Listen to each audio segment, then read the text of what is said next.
is it always on?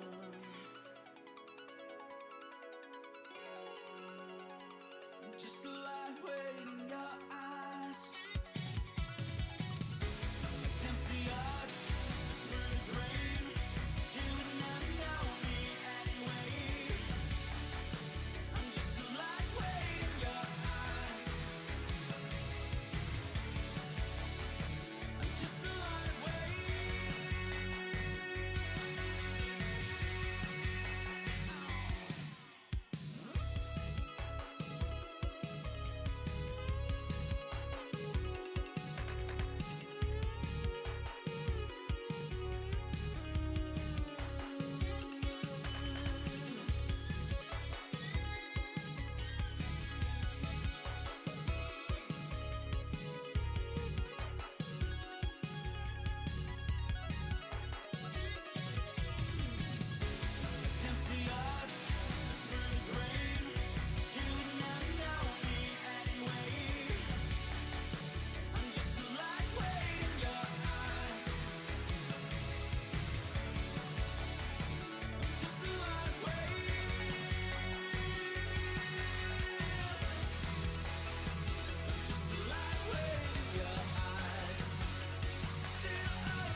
Hello and welcome everybody to EGF Official, where all your official collegiate Overwatch games will be taking place. We're going to be hopping into our second game of the day on this channel for your casting entertainment.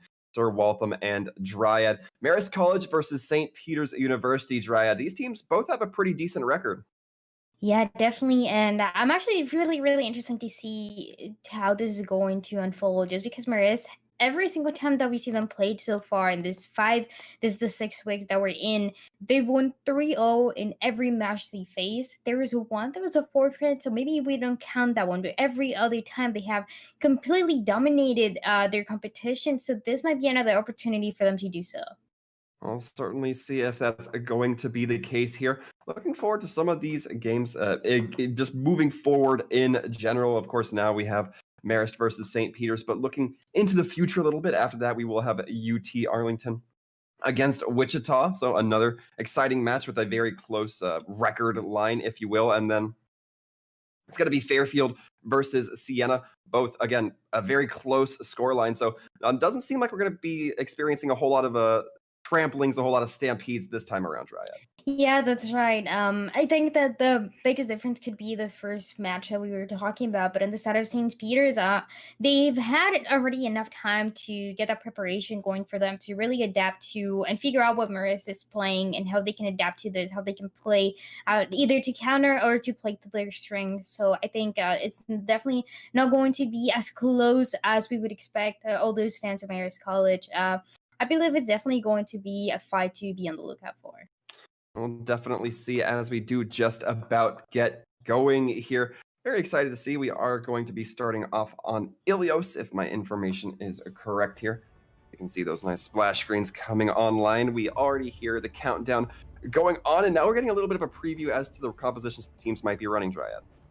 Yeah, we're already getting a sneak peek of what's going to happen for the Marist College. They're going to be possibly playing that Arisa and Roadhog. A little bit unusual on this map, especially on the current meta, but definitely a possibility for this team. We already talked about how confident they always seemed, and last time that we saw that they were spawn camping the enemy. So, on the other hand, for St. Peter's, they're just playing that standard dive style composition and going off from what we've seen so far. That's going to enable them to create a space to dominate the space that they want to going against Marist College.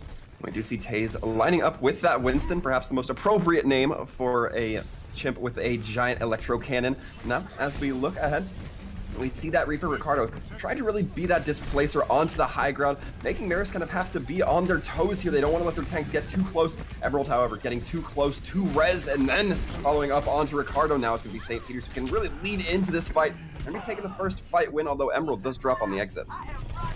Yeah, that was a really cool anthem, but the fight is not over once again, creating a lot of space, ideally what they want to do for the Marist College. And we do see them creating the space necessary. They do get that 4% already, and just creating as much damage as possible to get the percentage that they need. On the other hand, St. Peter's does have to regroup really quickly. They are going to be going for the regroup. We see Rez trying to throw in some hooks, get some benefit. The flashbang goes out, hits Harmonics. Going to be taking down that Sombra, not able to build up the EMP, which might have been so crucial in this fight. Now, like St. Peter's might be leaning in just a little bit here as Marist continues to push up. We do see the Coalescence coming out. Vocal burning down with that Coalescence, keeping their team healed up, really helping them stabilize. Not only that, but the damage that comes through for the Moria on that 3 eliminations that she's able to get. A really good job so far from the Marist College. They are creating a lot of space. They're going to be having that AMP almost ready. This composition is really benefiting them, knowing that they are simply killing the enemy team and then going again, taking this high ground advantage. The only thing that for St. Peter is going for them is maybe the high noon, but usually it's not hard to get any picks with it. Let's see if Nachos will be able to find a purchase with it. We see now St. Peter's look like they want to go through the building, but they do have to be careful once again for Emerald to just not drop down on him. Harmonics tries to go for an EMP, it seems, but gets stunned out. Excellent awareness coming from St. Peter's, but not quite enough as the kills still coming through for the side of Marist. We see Rez tucked in right onto point. It will be the Sombra who gets the EMP out, but that can only do so much. 3 get hacked out. And then looks like St. Peter's now going to start dropping like flies as Marist start ticking upwards towards that 80%. Really good EMP, gets 3 from the side of St. Peter's, and just like that, 80%, like you mentioned, looking really good for the St. Mary's College. That was the only ultimate ability that they had to use to win the fight, and once again, showing the dominance that they have in this team. Now they're going to be having a Death Blossom. By the point that St. Peter's comes on the point, it's going to be way too late for them to try to make something happen. Ricardo trying to use that Soldier 76 to get some wraparound. Can't quite find it though. Gets pushed up on by Emerald. Emerald able to get the kills. Turns now onto the second DPS. Nachos taken down. Marist now look like they have this just about wrapped up. The sound barrier for good measure as overtime ticks down. Lighthouse here. So many ultimate abilities that didn't even have to be used at the end. We do see that Premier Wage, that self-destruct, that sound barrier coming through at the end for Mary's College, just because they just had the opportunity to save them. That those weren't even abilities that they had to use to win the fight, and it was a lot of just not having that coordination for the side of St. Peter's that made that happen, where they were coming out of spawn, getting killed, and having to regroup again. And at that point, we never really saw a regroup happening. But here in the world, they still have another opportunity to make a few changes, a few adaptations if they want to play another composition. Definitely was not something that was benefiting them, and not having the speed that Marist College had is something that you definitely need to be on the lookout for. But from what we see so far, they're still committing to that Arisa and Roadhog again. A teleporter to have a little bit more speed though. And both teams going to be relying on that Orisa and Hogwarts. That is where the similarities will end for these teams' DPS and support lineups. Looking wildly different coming through. It's going to be Marist getting an early setup, and because of that, an early dynamite coming in from Harmonix. A lot of St. Peter's now having to break that line of sight as there is a ton of pressure being put in. A few of St. Peter's decide to poke their heads out and get absolutely punished for it. Emerald now creeping around in those backlines, trying to just deal that consistent damage as the Tracer, the Reaper left all alone by himself. Nachos taken down eventually, and that will be Marist getting first flipped. Just doing everything that was possible to try to stay alive, but unfortunately for him, the rest of his team was down and it was just too late. But luckily, that was a quick regroup. They have the opportunity to go again to make something happen, and because of that, we're not going to be seeing the Reaper anymore, but in Echo, so having that mobility, having that being able to go in the air, which should give St. Peter's a little bit of an advantage here coming with Marist College. See if St. Peter's can lean into that. Not just going to have to be a little bit careful going up against that Ash. Harmonix might have their number if they give them too many openings. Harmonix, again, with the dynamite coming through, doesn't combo it with the Hulk, but the hook just going to be taking Juice Ring out of the fight early on. A great opening here, and Marist continuing to push forward with their advantage. Oh, now taking down Ricardo as we see Harmonix trying to play around this well. A dangerous gambit for an Ash unless you're really cracked with that coach gun. Emerald going to be continuing to deal the damage in the backline, putting down just that consistent threat. A really good job once again from the side of Marist College, and just like that, they're able to clean up the fight again. I really like the composition that we're seeing from them. That's Zenyatta also putting a lot of damage, more pressure for the side of St. Peter's, where they haven't even been able to build that coalescence that they need so bad to be able to push forward. G-String also, on the other hand, doesn't really have that ultimate ability. Not having this is going to affect them the longer that they go, and it seems like they realize that now we're going to be seeing a little bit of that Reinhardt being played. Reinhardt will come out, be a little bit better at blocking those hooks coming in from face miss, but still gonna have to be very careful. Doesn't have the long range distance that perhaps an Orisa would. Nachos ready with that duplicate. Who will they opt into? Gonna have to be coming close to the last fight territory, so might need to use that with some sort of diligence. But Sellout Squad actually gonna be taken down early on. That Moira not able to heal their teams, gonna be a big hurt to St. Peter's. As now, Turbocharger is going to be coming out from Marist, allowing Face Mist to lean in a little bit more, deal a little bit heavier damage. Nachos decides to go for the Roadhog, takes a breather, almost builds up Whole Hog instantly. Does get the hook combo in, and eventually will be pulling out the Whole Hog, but nobody's able to touch from the side of St. Peter's, too busy fighting underneath the windmill. Because of that, Marist are going to take well. No one is able to touch at the end, and just like that, Marist College gets this first map very quickly. A really good job done from them. The damage always coming through, and everyone working together is what benefits this team so much. This is a team that's known not only in the collegiate scene, but also more of a national move level. When people talk about collegiate esports, when they talk about really good teams and really good students that are good at Overwatch, you're definitely going to mention this university, and it's definitely for a reason. Yeah, Marist definitely coming up to chalk there. St. Peter's definitely looking a little bit shaky so far. They're on wobbly legs to start off with, but Dryad, if you're a fan of St. Peter's, you can rest a little bit knowing that it's not quite over. You do have the opportunity here. And, you know, sometimes all you need to break the opponent's momentum is to just win one map. St. Peter's can take one map here from Marist. Marist, I don't think, has dropped a map yet throughout this series, so it's a definite gonna make Marist kind of second guess themselves a little bit, and who knows what can happen with if St. Peter's is able to do that.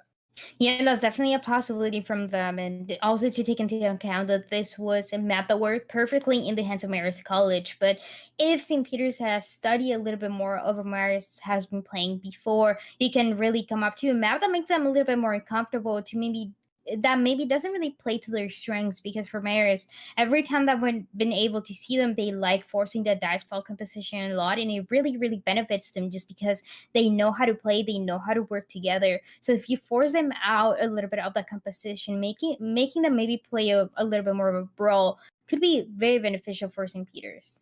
Now, you bring up the concept of switching out of compositions here, and I want to ask you this time about St. Peter's. Do you think that they're switching up their compositions too much, or do you think that they're doing what they need to find the right mix? They are definitely making the changes necessary, but they are, even when they're making the changes needed, the problem doesn't really rely on that, but more on the fact that they're not really working together to try to engage. When we saw the coalescence happening, it didn't really get the value. You want to use the coalescence to initiate the fights, and we saw it halfway through the fight when it was unfortunately just way too late for them to try to make something happen. So working together, making sure that your initiations are working out is the main thing that they have to work on, because they are making the changes, but they're not getting any value out of them. Well, who would have known that teamwork is great in a team-based game, Dryad? Now, however, we are just about ready to crack onto our second map here. What a lovely day it is in Numbani. Yeah, Numbani is always a really pretty map.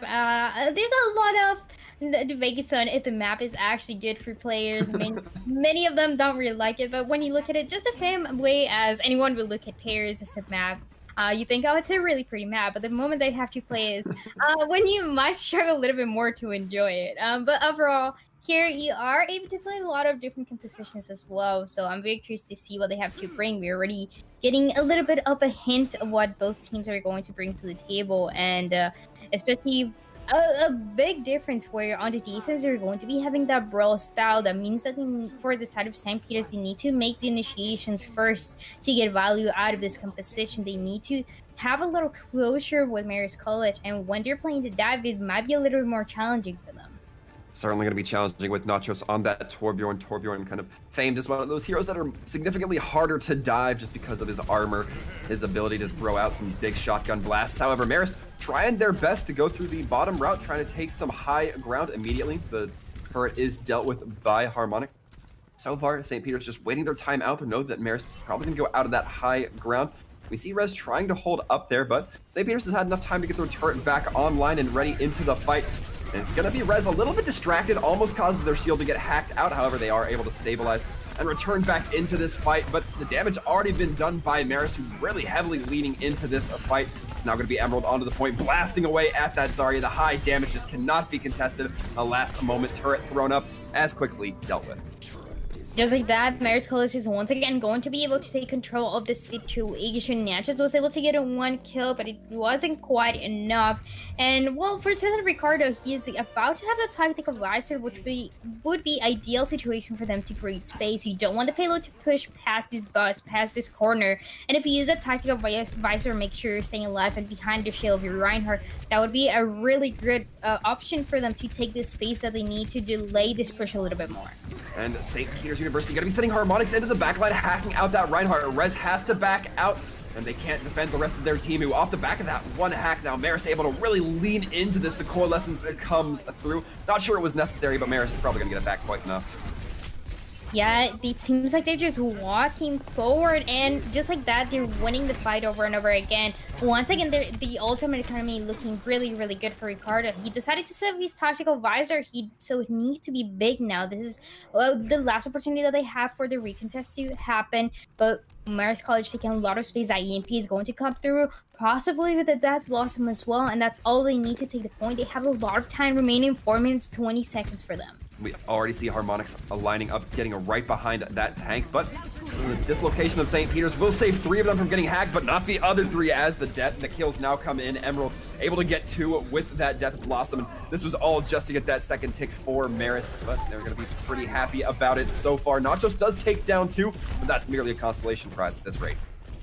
quite a lot of ultimate abilities that were used for St. Mary's College, but once again, they have a lot of confidence, they have a lot of time remaining as well, so if they want to take one fight and lose it and then win again to build the ultimate abilities, that might just be enough. They're taking this rotation, they're playing this very carefully, they don't want to take any damage from the side of St. Peter's University.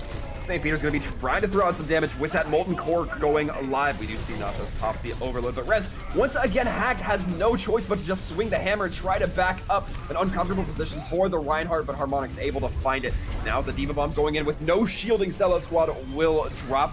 Rez manages to come through onto Rez, so a big health pool. The Earth Shatter comes through, doesn't really land onto anything. St. Peter's not optimizing that ability as much as they would really like to here. Now it's going to be Ohm on the Lucio, looking to get some kills as well, but at this rate, it's all just cleanup for Marist. Second time that we see this happening from the side of Ohm, but before us and Yada, now is Lucio. This player definitely showing a big hero pool where he's able to play anything and to also get a lot of value out of him. Just like that, Marist is able to get that third point here in Numbani with a lot of time remaining, 3 minutes, 30 seconds remaining for them.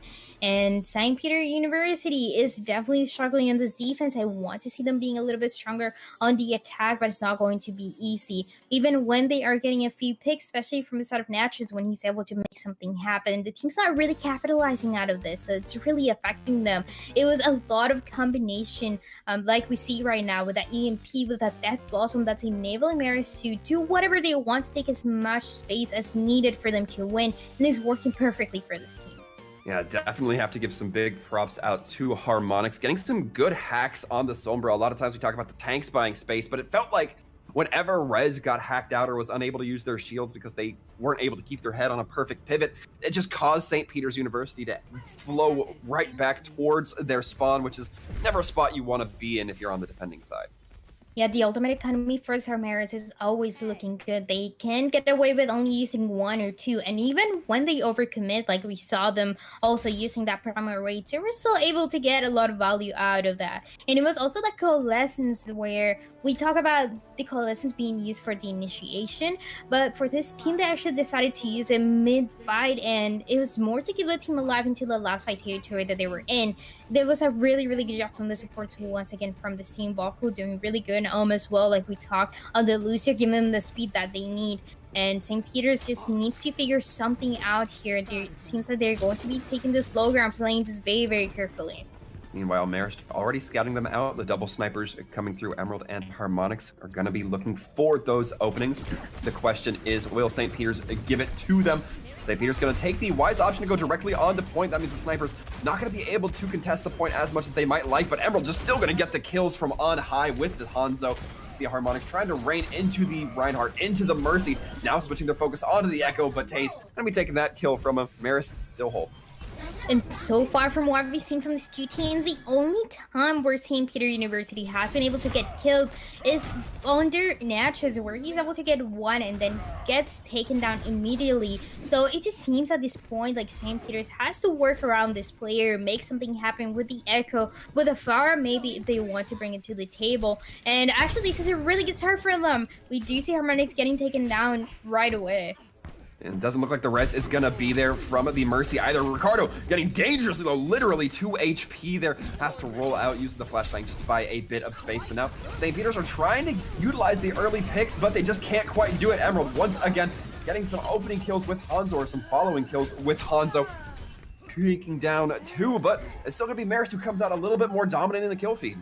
Yeah, and we're in a position where I just want to see something else coming from St. Peter's. It seems like sometimes it's going to work, but right now they're just dying over and over again. They're not able to build their ultimate abilities, and that's just going to affect them. They still have a lot of time remaining, 2 minutes, 10 seconds for them, but they have to build that ultimate economy if they want to be able to take this point. Arrow is the one that's getting the kills over and over again. He's going to use that dragon. A dangerous spot for St. Peter's to be in. Rez has to push forward because of that. Easily cleaned up. Now with nobody to be the bulwark. Marist is now just going to lean in. Face Mist helping their team to get these kills. Tate's going to be taking a little bit of a nap, but that just allows them to get healed as St. Peter's has to take the back foot. And the biggest win condition for St. Peter's now is just going to be that duplicate, and it has to get some value. It's not going to be easy, but transforming into ideally one of the tanks could create the space that the team needs so bad. They're not able to push anywhere where they want to just because Marist is so good at taking space necessary on this composition. They're able to dive when one of the players is in trouble, and they keep doing so over and over again. You can never turn your backs to Emerald, a dangerous spot to be in. Emerald already 72% to those next dragons. Could be res, as we see on that Reinhardt taking quite a bit of damage, gets healed up by Sell Out Squad. Not so much Min. However, the dynamite from on top, Nachos, does deal with Emerald, but the Winston Leap bubbling the high noon Taze actually mitigating a lot of damage there. Now St. Peter's are trying to throw in anything they can. Nachos receives the nano boost onto the duplicate. Not quite throwing in the primal rage just yet. Throws it in 3 seconds before the expiration of that duplicate. It's going to be the Zenyatta. Focused down by the cluster bomb. St. Peter's might have a little bit of life in here, but they still have to deal with Emerald, who just absolutely delivers. And now it's just 40 seconds left. Now just doing everything that he can to make something happen, but it's just not enough. He's able to get 2 picks, but the rest also come through, and he's not able to get anything that he wants to be done. St. Peter's still has the tank ultimate abilities though, so this is the last opportunity that they have, last fight territory for them. If they want to start pushing the payload, they need to get the control of the point first, and it's not going to be easy once Bob from Harmonix is thrown into point. That Bob will buy a lot of time. The Dragons also going to be causing a lot of diversion here. We see Emerald throwing out those Dragons, dividing the team already, taking down the McCree and the Ana, not able to get separated from those Dragons far enough. Grab does go out, but face miss, making sure that Diva Bomb ensures nobody can capitalize upon it. Now it's all Marist to just let that overtime clock tick down, and they got a second point on the board. 2 points for Marist College. This is match point. St. Peter's University has to make something happen now if they don't want to lose yet. They're not looking great so far just because the initiations are lacking a lot of that team effort that Marist is so good at.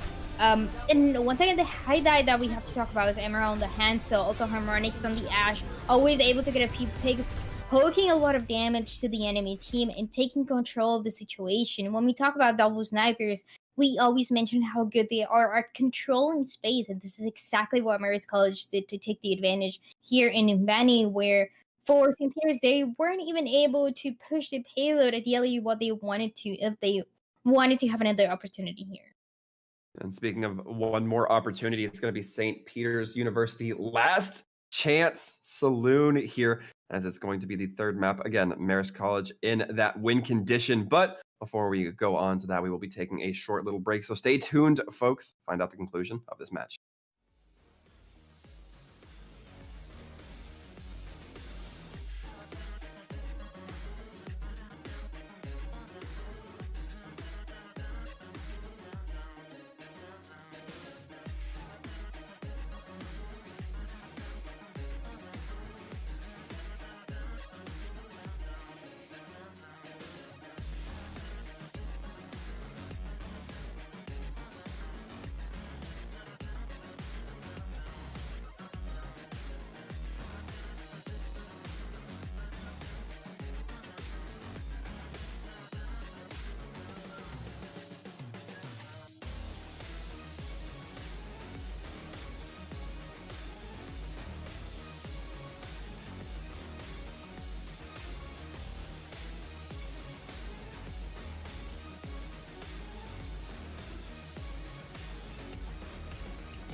you go and just make the same mistakes. I tried listening, but all I got were excuses and a silence from you. I hope you know you won't get another take. Why'd you bother coming Back as quick as you like, folks. We are heading now on to Volskaya. It's going to be Marist leading up 2-0 over their opponents in St. Peter's University. And Dryad, we've just been seeing Marist looking fairly dominant over this matchup so far. Looking really good, but the biggest challenge for them is going to be here in Volskaya. They need to get that 3-0 again. They need to keep that consistency. They don't want to drop any map, and this is the last opportunity that they have to do so. Marist College is doing really good so far, like you mentioned. It seems like even when they play a few different compositions, a few different heroes, they still manage to take control of the situation over and over again, just by being the first ones to get those kills. And even when St. Peter is able to get a few, they don't let that be a sign for them to push back. They still play aggressive and force everyone from the enemy team to play a little bit more careful, and they just keep getting picked over and over again. So hopefully we can see a few changes coming for St. Peter's on the defense, but it seems like a teleport is what's going to happen here. And Volskaya, first point, one of the strategies that we know so well. Marist's going to be looking to opt into that high ground right off the bat, but they don't take Emerald with them. Emerald, careful on that flank with the Hanzo. It's going to have to be on the St. Peter's to recognize that opening, and Emerald finds one. Can they find more? The Brig trying to close, but the shield bash just short. And with this now, Emerald already having done the damage.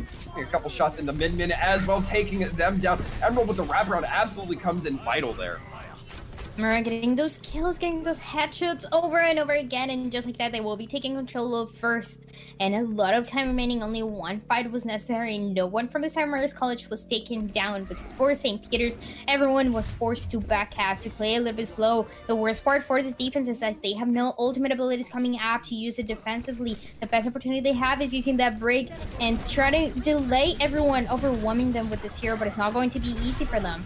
We already see Harmonics once again burying their team very close to point. It's going to be the Proton Wall coming out, trying to just buy a bunch of space, effectively splitting the battlefield in half. Nachos trying to do some damage to Emeralds, knowing that Emerald is a very powerful component of this composition. However, not quick enough to deal with the dragons flying in from the left side of the building. It's now just going to be Nachos and Rez trying to hold on, but their health pool is both very low. Immediately getting cleaned up as soon as the shield drops is Rez Juice Ring. Not long for this world either. Marist already taking up with some point progress. Nachos still in the sky, not been dealt with too immediately. However, as Coalescence comes through, that might change on its head here. Marist starting to tick up. They do achieve that second tick, as now it's going to be a last moment contest coming through from St. Peter's. Rez goes in for the Earthshatter, takes down Harmonics, but there's no follow-up there. It's just the Diva and Juice Ring not able to put down the damage that are absolutely needed as well. Seeing more turrets get set up by Harmonics, just going to make the entry for St. Peter's all that more difficult. Emerald getting 2 more kills to help shore up this point, and that is surely going to be it for Marist. 4 minutes 54 for Marist College. They were able to take control of the situation. They were struggling a little bit though, just because St. Peter's was forcing and using everything that they could to stay on point. But at that stage, it was just way too late for them to try to do anything. The only ultimate ability that we saw St. Peter University use was a Shatter coming from Rez, and that wasn't enough because we know the Shatter needs the rest of the team to capitalize out of this. And since they were getting taken down over and over again, it was really hard for them to do so. But Marist College, as always, is looking really good. Emerald on that hand. So one of the heroes that we don't see quite often in the meta when we look at other sides of Overwatch, right here in Collegiate, one of the most popular picks. Once you feel the confidence, once you have the one-shot potential, and you have such a good team like Marist College, you know you're going to be able to capitalize out of this. Now, I'm very curious because it seems like Emerald is going to be playing the Widowmaker, so that double sniper that we were talking about, how good it is at creating space, we will be seeing it being played once again. It makes a little bit of sense here for Marist. We saw St. Peter's. They didn't really go on to those dive tanks on Numbani, where sometimes, you know, it's a little bit more dive inclined. So if they're not going to deal with the sniper, the double snipers with a dive on Numbani, they might not even be so, they'll be even less inclined to do that here on Volskaya. A wise choice here. We'll see how St. Peter's copes as these doors are right about to open, however. St. Peter's now going to be coming out of their spawn. We see Harmonix on this right side high, just trying to maintain those lines of sight. Immediately locking onto Nachos, and a little bit of a duel. The locking of horns goes through. As now Emerald trying to find the shots, not quite finding it too many. However, Emerald still working with that lowered health pool because of those Widow changes recently. Gets a shot onto Rez, and the healing not immediately there from St. Peter's University, but eventually is able to get their team healed up and back to full. Now see St. Peter's taking this very slow rotation up through the high, but Emerald able to find Nachos, making a second with Sellout Squad going down next. Emerald continuing to try to find advantage here, and with both the supports, or rather the support and DPS taken down, it looks like Marist already have a dominant spot in this fight, Dryad. They keep getting taken down, and you need, once again, the entire team to be able to win here. That positioning from Marist College is what's benefiting them so much. And even if St. Peter's is to go with a dive style composition, which it seems like they're going to do that right now, they have to deal with the Sigma on the off angle, along with the Ashe, with the Mercy, and with the Widowmaker. So it's going to be a big challenge for them to make it past this. But this is really good step. If you're able to force Marist off the high ground, this is all you need to try to take control of the situation, especially with the composition that we see from the side of St. Peter's, where you need everyone to go down and for you to get more value out of that Reaper that we see on this field. I was critiquing St. Peter's a little bit earlier, but they have successfully switched onto those divier tanks, Juice Ring, and Rez. Might try to seek out those weak opportunities in Emerald, in Harmonix. The question is, can they achieve it? Winston goes in, but Juice Ring lands a little bit short, and Rez actually getting demeched as well. So not a lot of threat on this high ground. Now Marist able to just rain down shots for free. Not just getting taken down means that those snipers get to feel a little bit more loose from the side of Marist, as we see now members of St. Peter's getting picked apart. Bob even getting thrown onto the field just as a little added benefit, and Santos taking the time to line up that shot. Date's going for a pin, but actually Juice Ring gets killed beforehand, and St. Peter's coming very close to taking this point, but not quite able to find it as Harmonix the last round. That was the best opportunity that we've seen from the side of St. Peter's. They were looking so good. They were finally able to get a few picks, but unfortunately for them, it wasn't enough. They weren't really able to capitalize out of this, and it was all thanks to Harmonix from the side of Marist College. He was able to get 3 picks at the end, throwing that bomb into point, waiting for the rest of his team to arrive. But now St. Peter's is hungry. They know they have an opportunity here.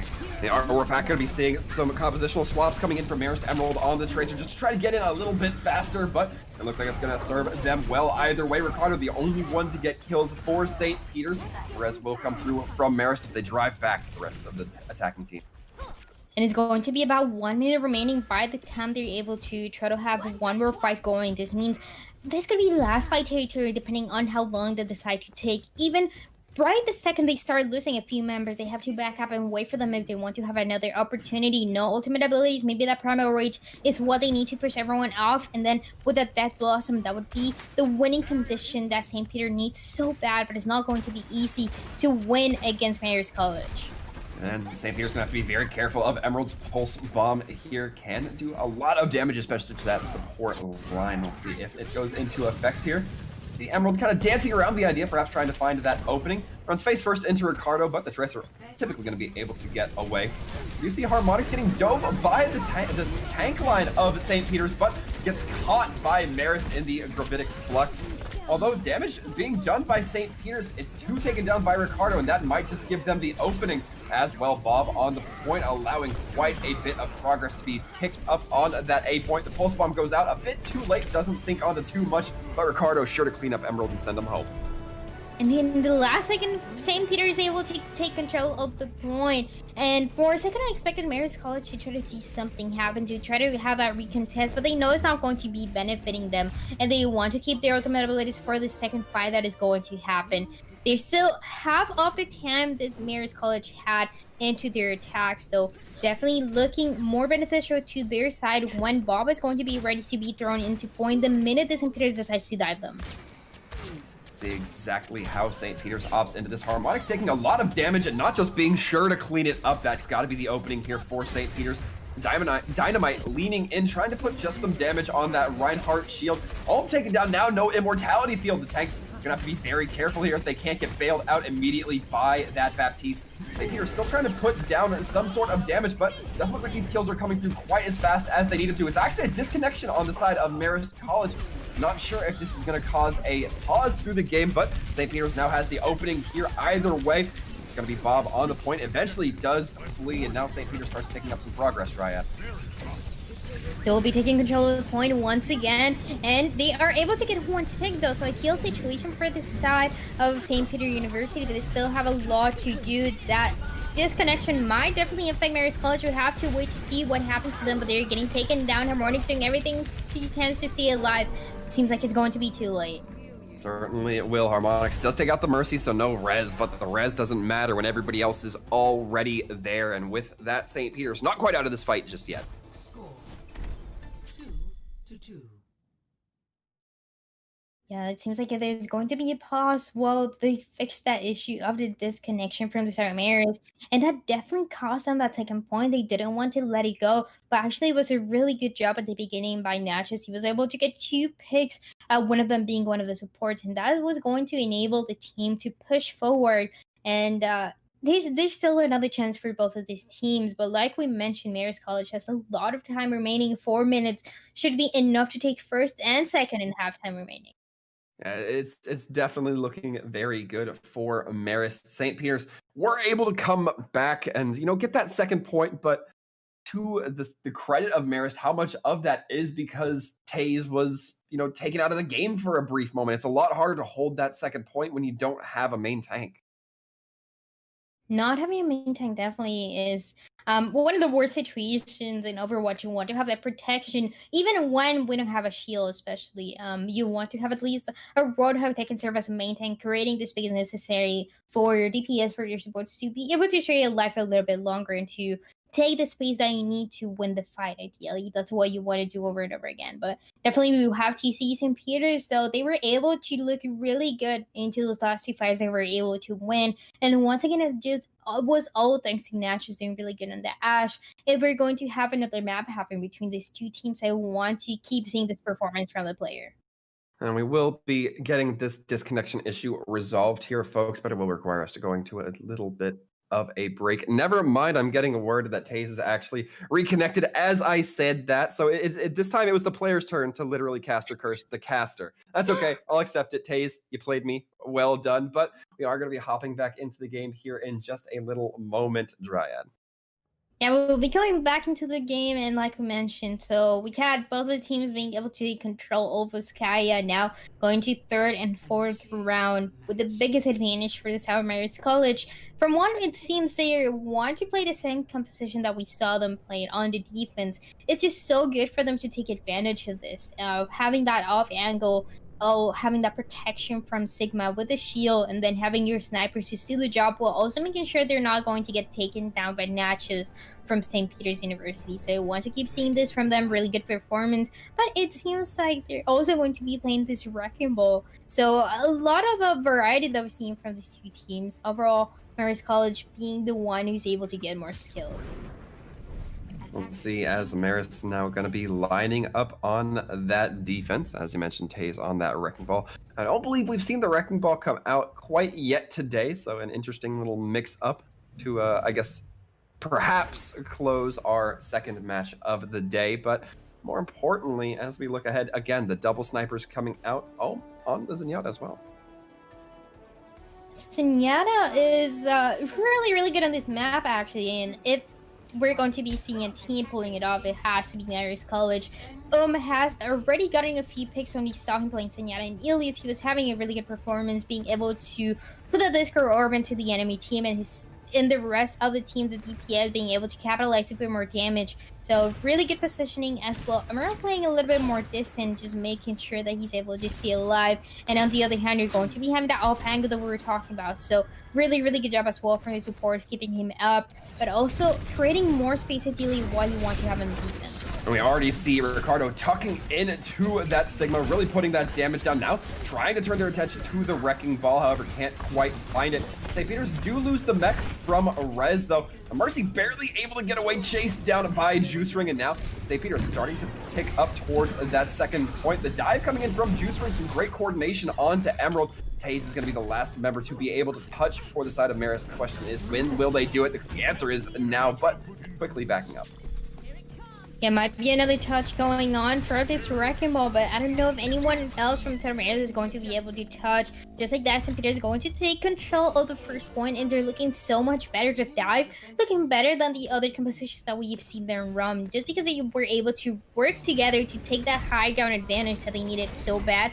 They still have 50 seconds remaining though, so last fight territory for them. They all need to make sure they're staying alive, that none of the side of Marist College is trying to take them down, and it's benefiting them that the composition doesn't have any snipers. And but St. Peter's composition not having any Diva mechs either. Rez now taken officially out of the fight as Emerald closing the gap. And this is a very rough spot for St. Peter's. They need to back up and minimize their losses as quickly as possible to get another push in. But the kills now are coming for the Santa Maria College. They don't want to give them another opportunity, and it's 15 seconds remaining for the side of St. Peter's to make something happen. The main concern here is trying to get to point in time is going to be that coalescence to initiate the biggest opportunity that they're going to have if they're able to throw Bob into point. They still have a chance, but Marist College is really good at taking space and delaying everyone else. And Taze in the backline trying to just be a disruption towards this Ashe. Nachos taking quite a bit of damage, but eventually gets healed out. Sella Squad throwing in the Coalescence, which is good because there is no Min to keep the team alive. Marist, however, coming clean with most of the kills. Face Mist does get taken down, but it doesn't look like they're going to be missing them too much as the minefields go out on the point, making it so much more threatening for the entirety of St. Peter's to get on there and get nestled up nice and cozy. It looks like Marist so close to just cleaning up the last few remaining members. It's the Diva, it's the Reaper. The Mercy manages to get a res off, but Ricardo can only do so much. They're going to try to throw the Death Blossom, but it's going to be the projected barrier from Face Mist preventing a lot of that damage. And it was the overtime, but absolutely nothing that St. Peter's University could have done there. It was a really tough spot for them, knowing that Marist College was delaying them. That Wrecking Ball creating space in the back lane, trying to get a few picks as well. And those initial kills are what benefits this team so much. We talk about it over and over again. But to be honest, I'm very surprised that we saw Harmonix playing that Sombra. He wasn't really able to build that EMP that we expected, and not really going for the comfort picks that we see this team play before. The Ashe, the Hanzo, the Widowmaker into second point just meant that they were a little bit concerned for St. Peter's getting value into the dive style composition, just because you know that Nachos is going to be able to take you down, maybe just with the headshot happening maybe twice, and that should be enough for St. Peter University to get that confidence going for them. So Marist didn't want to risk it. They wanted to play more of this brawl style composition that did benefit them at the end, but didn't get as much value as they wanted to. Those hacks didn't come through as often, and like we mentioned, that EMP didn't really ever come through. No EMP quite in effect there that time around, but it looks like Marist is lining up with Harmonix on the Sombra again, so we might see it the second time around. 5 minutes on the clock for Marist to capture that first, as now these gates are opening up. Marist going to be pushing into a Reaper May composition here, so a lot of close quarters fighting can be happening between these two teams. We'll see if St. Peter's can capitalize on that potential advantage. See Marist wrapping around that left side, looking to push up into the high ground. It is Ricardo who's already trying to throw in some damage on that Reaper, and Taze brought dangerously low. Not just playing from a long ways away makes those May walls a little bit harder to line up. Marist pretty aware of this and now just waiting in the back, waiting for their team to recollect themselves. Marist suffering some early losses. This is going to be a tough spot for them to recover from, as now they pretty much just have to get back, retreat, and try not to suffer any more death. No DPS for the Santa Maria College, like you mentioned, forces them to go back to play it a little bit slower until everyone is able to come back and be ready to attack. But that actually did force St. Peter off the high ground, so they're going to be taking a few extra seconds to go back and to take control of it again. Only that Diva is going to be able to get there alone with Winston, but that doesn't seem like it's going to be enough for the damage that Marist College is putting into them. And now Marist has successfully taken that high ground, dropping directly onto point, but the main wall coming out is going to be preventing Face Mist from throwing out too much damage. The grab goes in, however, Diva not quite able to eat it. Juice Ring is taken down. Nachos trying to buy a little bit of space with the Blizzard, freezes the right heart, but it's Face Mist who's actually able to give a projected barrier onto them, saving them for the time being. Marist suffers one loss in Emerald. Diva Bomb going high, not finding anything. Now St. Peter's clinging on to the last few remaining members they have. Min soon to fall with Rez and Nachos. As Rez gets D-Mech pushed away. It's going to be Marist starting to pick up that progress. And that was actually a longer fight than we expected for the St. Marist College. And the reason why we were saying this was the biggest challenge that they would have, Volskaya Industries is a map where you can play a lot of different compositions and they all counter each other. That's exactly what St. Peter's was doing and was doing a really good job, not just with those walls coming through and delaying and separating the side of Marist College. But the EMP for the side of Harmonics is going to be ready and they want to take control of this. Only one tick is needed. Harmonics throws it in, the Earth Shatter to follow up, and with that, everybody from St. Peter's starts to fold like a house of cards. Emerald throwing in the Death Blossom, as does Ricardo, but Ricardo not able to find as much benefit for it. With that, Marist takes the one tick they need to come out victorious over St. Peter's.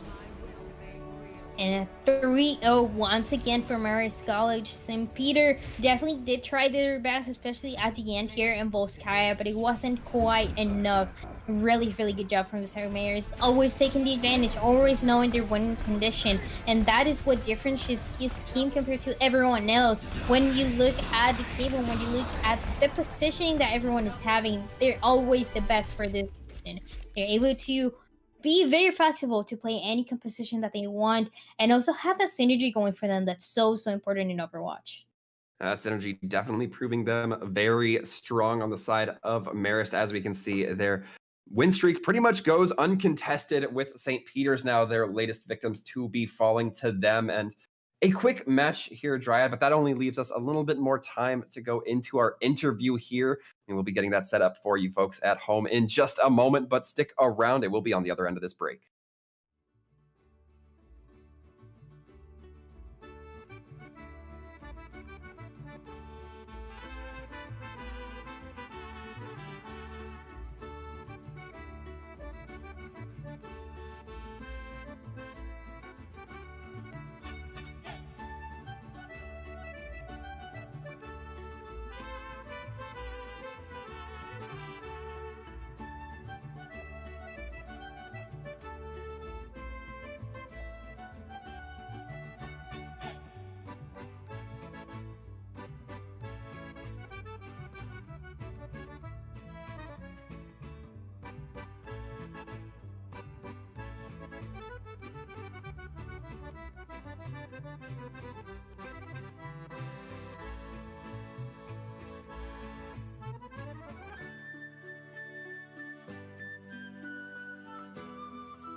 Hello and welcome back, Overwatch fans. After our conclusion of Marist versus St. Peter's, the 3-0 victory going over to Marist, we are now sitting in the interview booth with Harmonics, a familiar face. Hello, old friend.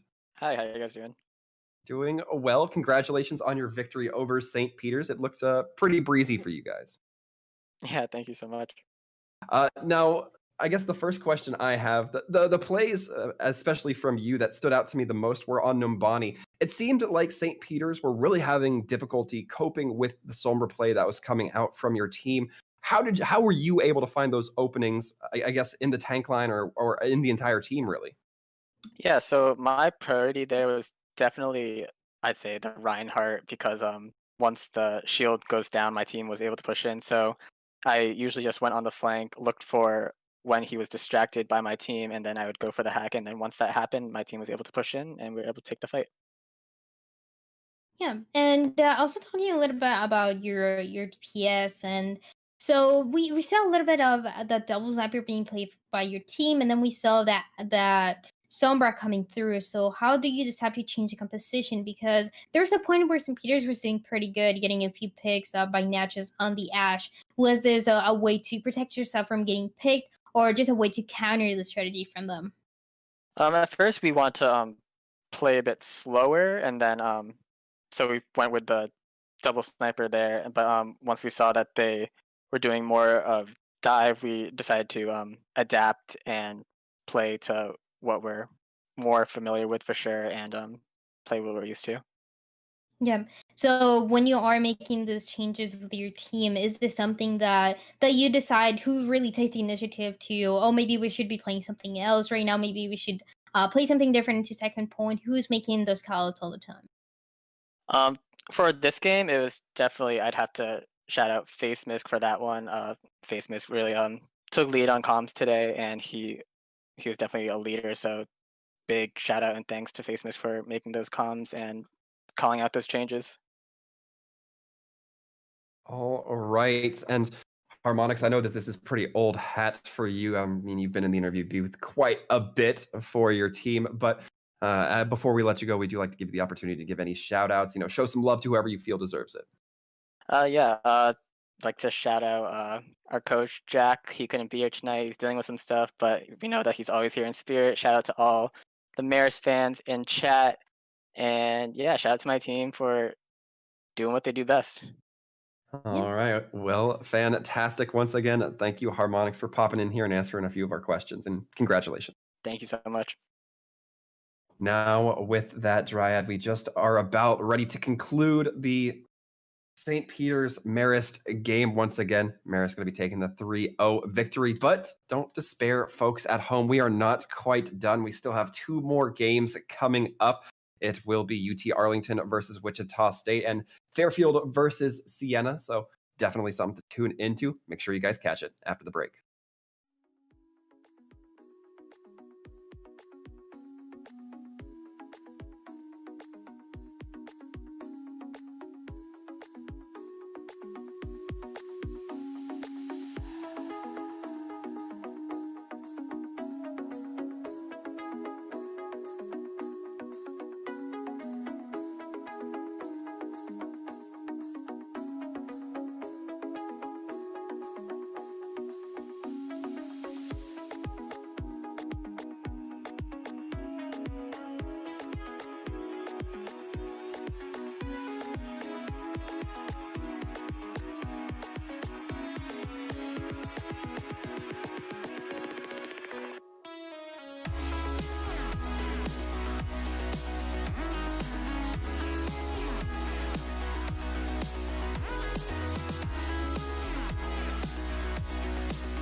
Hello and welcome everybody to EGF Official for your official Overwatch collegiate games.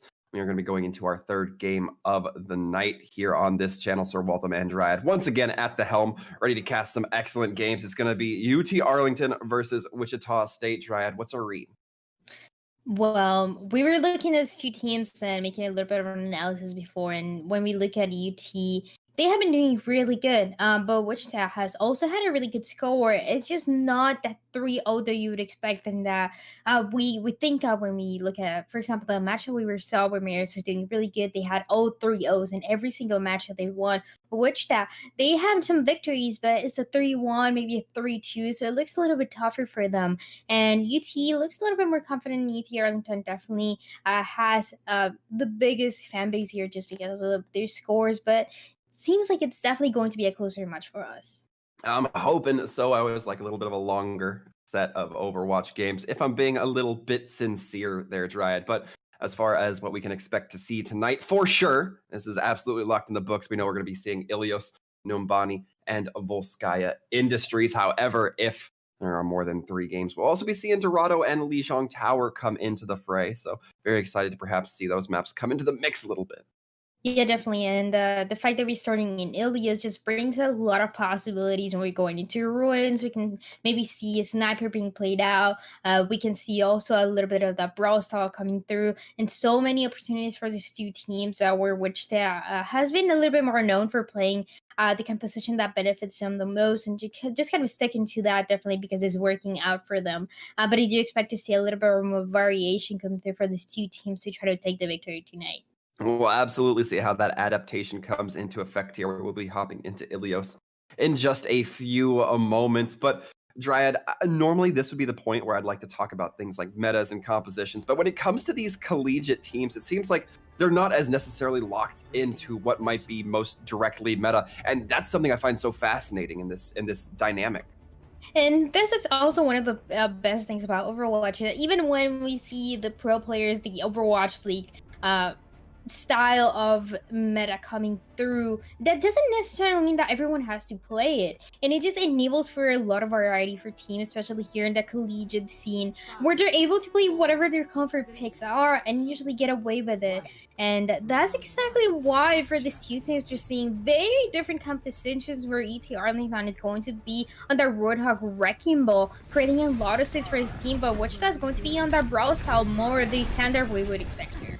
We'll see exactly how these two compositions will go head-to-head. Already we see Ultra Polito trying to zip in and out, finding some early damage with that Tracer, putting up a Pulse Bomb if possible, but UT Arlington not able to find it quite yet. Already Wichita State has taken up a position onto the field, and now UT Arlington has to do the very grim task of pushing up onto point.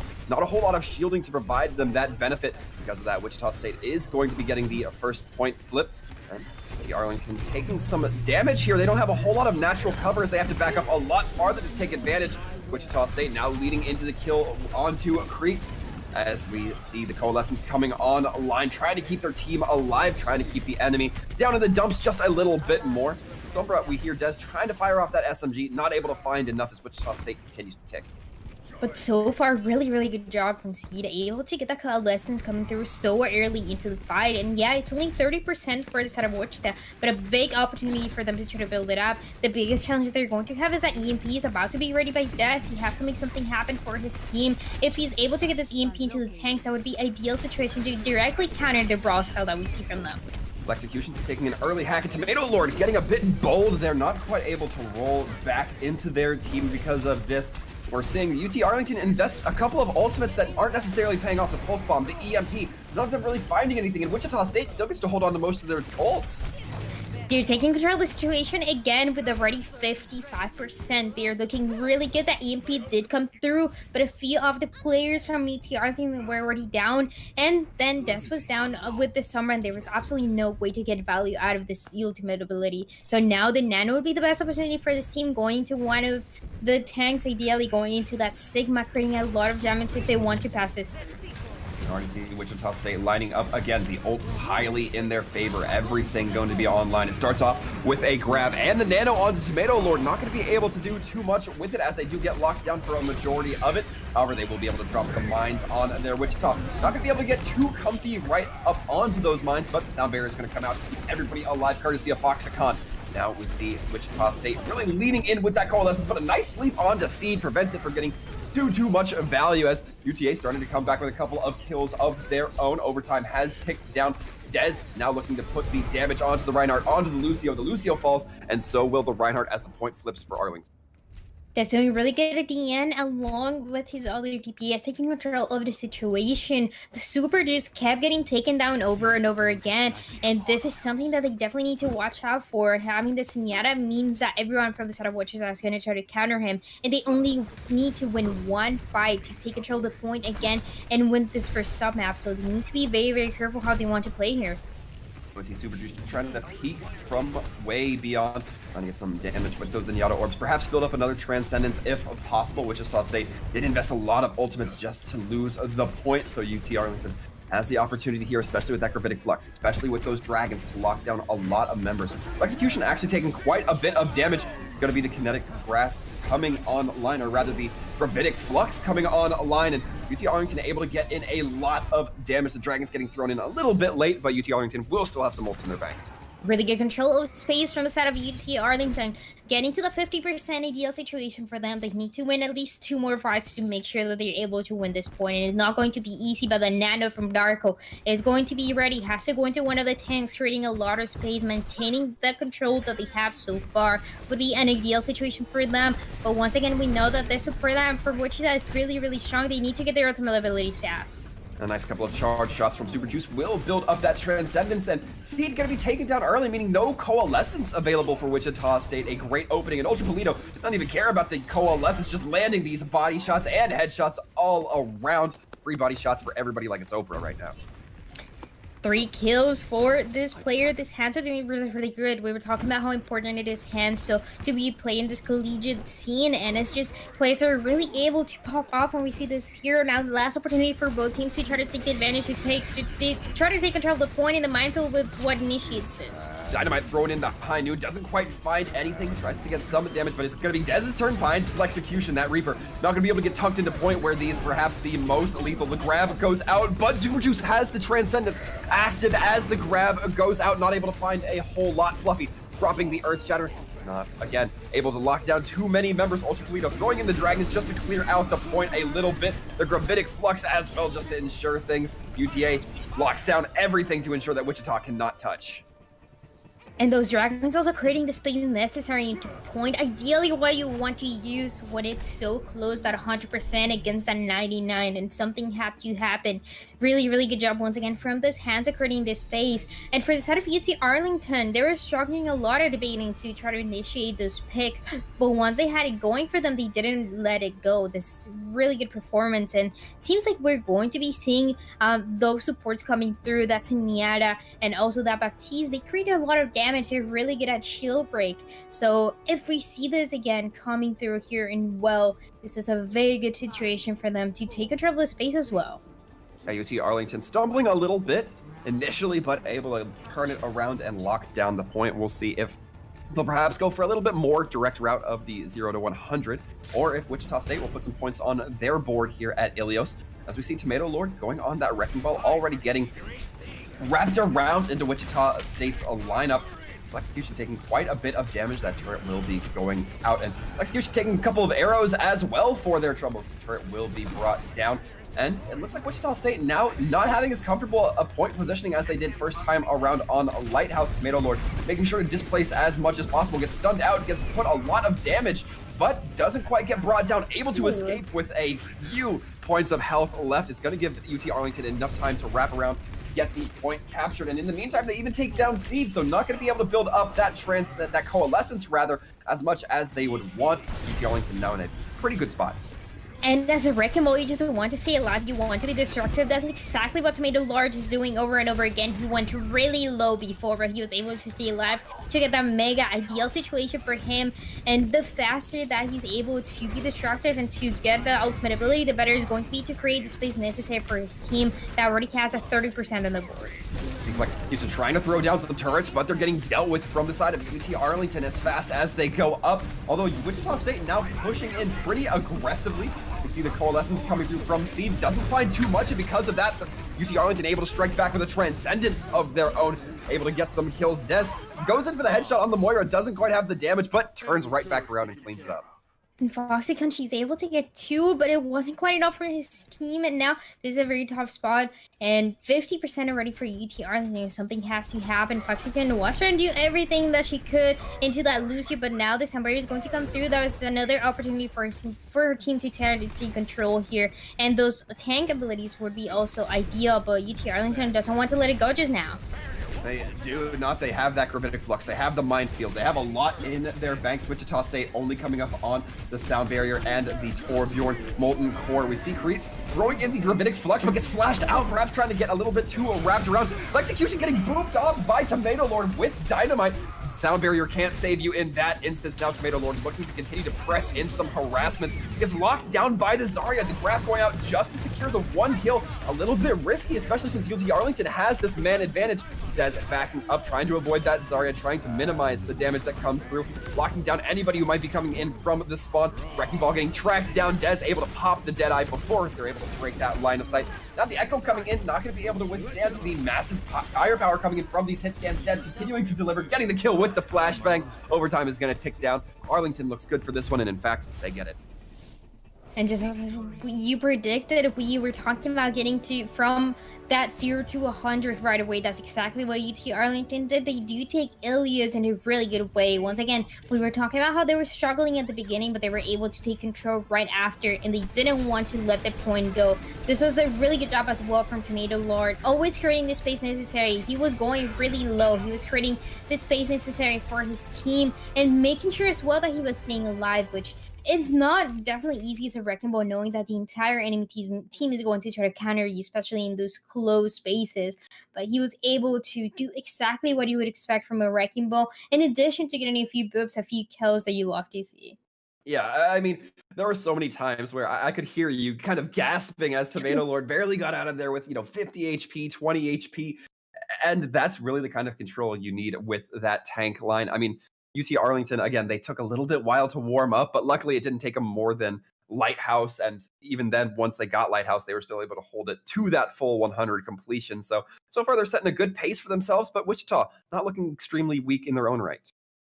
Yeah, Wichita was looking really good at the beginning, actually. They just didn't know how to make that re-engagement happen, but they have a big opportunity. We know that control is a little bit tough for a few teams, and this might be just one of the cases, especially because Wichita, when we mention a few of their wins that they have, it's not necessarily always a 3-0. It's more of maybe they get a 3-1, a 3-2, and that just puts them, maybe they're not the best at certain maps. They could be control, so now they have the opportunity to try to make the comeback in the next map. Well, the comeback certainly has a huge amount of potential here as we look ahead. It will, again, be that Volskaya, it will be that Numbani, and we're going to be heading into in just a little bit. But we talked about, or we see often, Dryad, about how, dive can be very strong on Numbani, that first point particularly, where there's a lot of high ground. I'm curious to see how these teams kind of take that and work with it. Overall, I think that UT Arlington, playing the ball to the level that they have are not going to have too much issue. But I kind of turn the scope over to Wichita, and it raises a few questions. Yeah, definitely. And especially because, as we were talking in the beginning, these collegiate teams don't usually decide to go with what's meta in certain maps.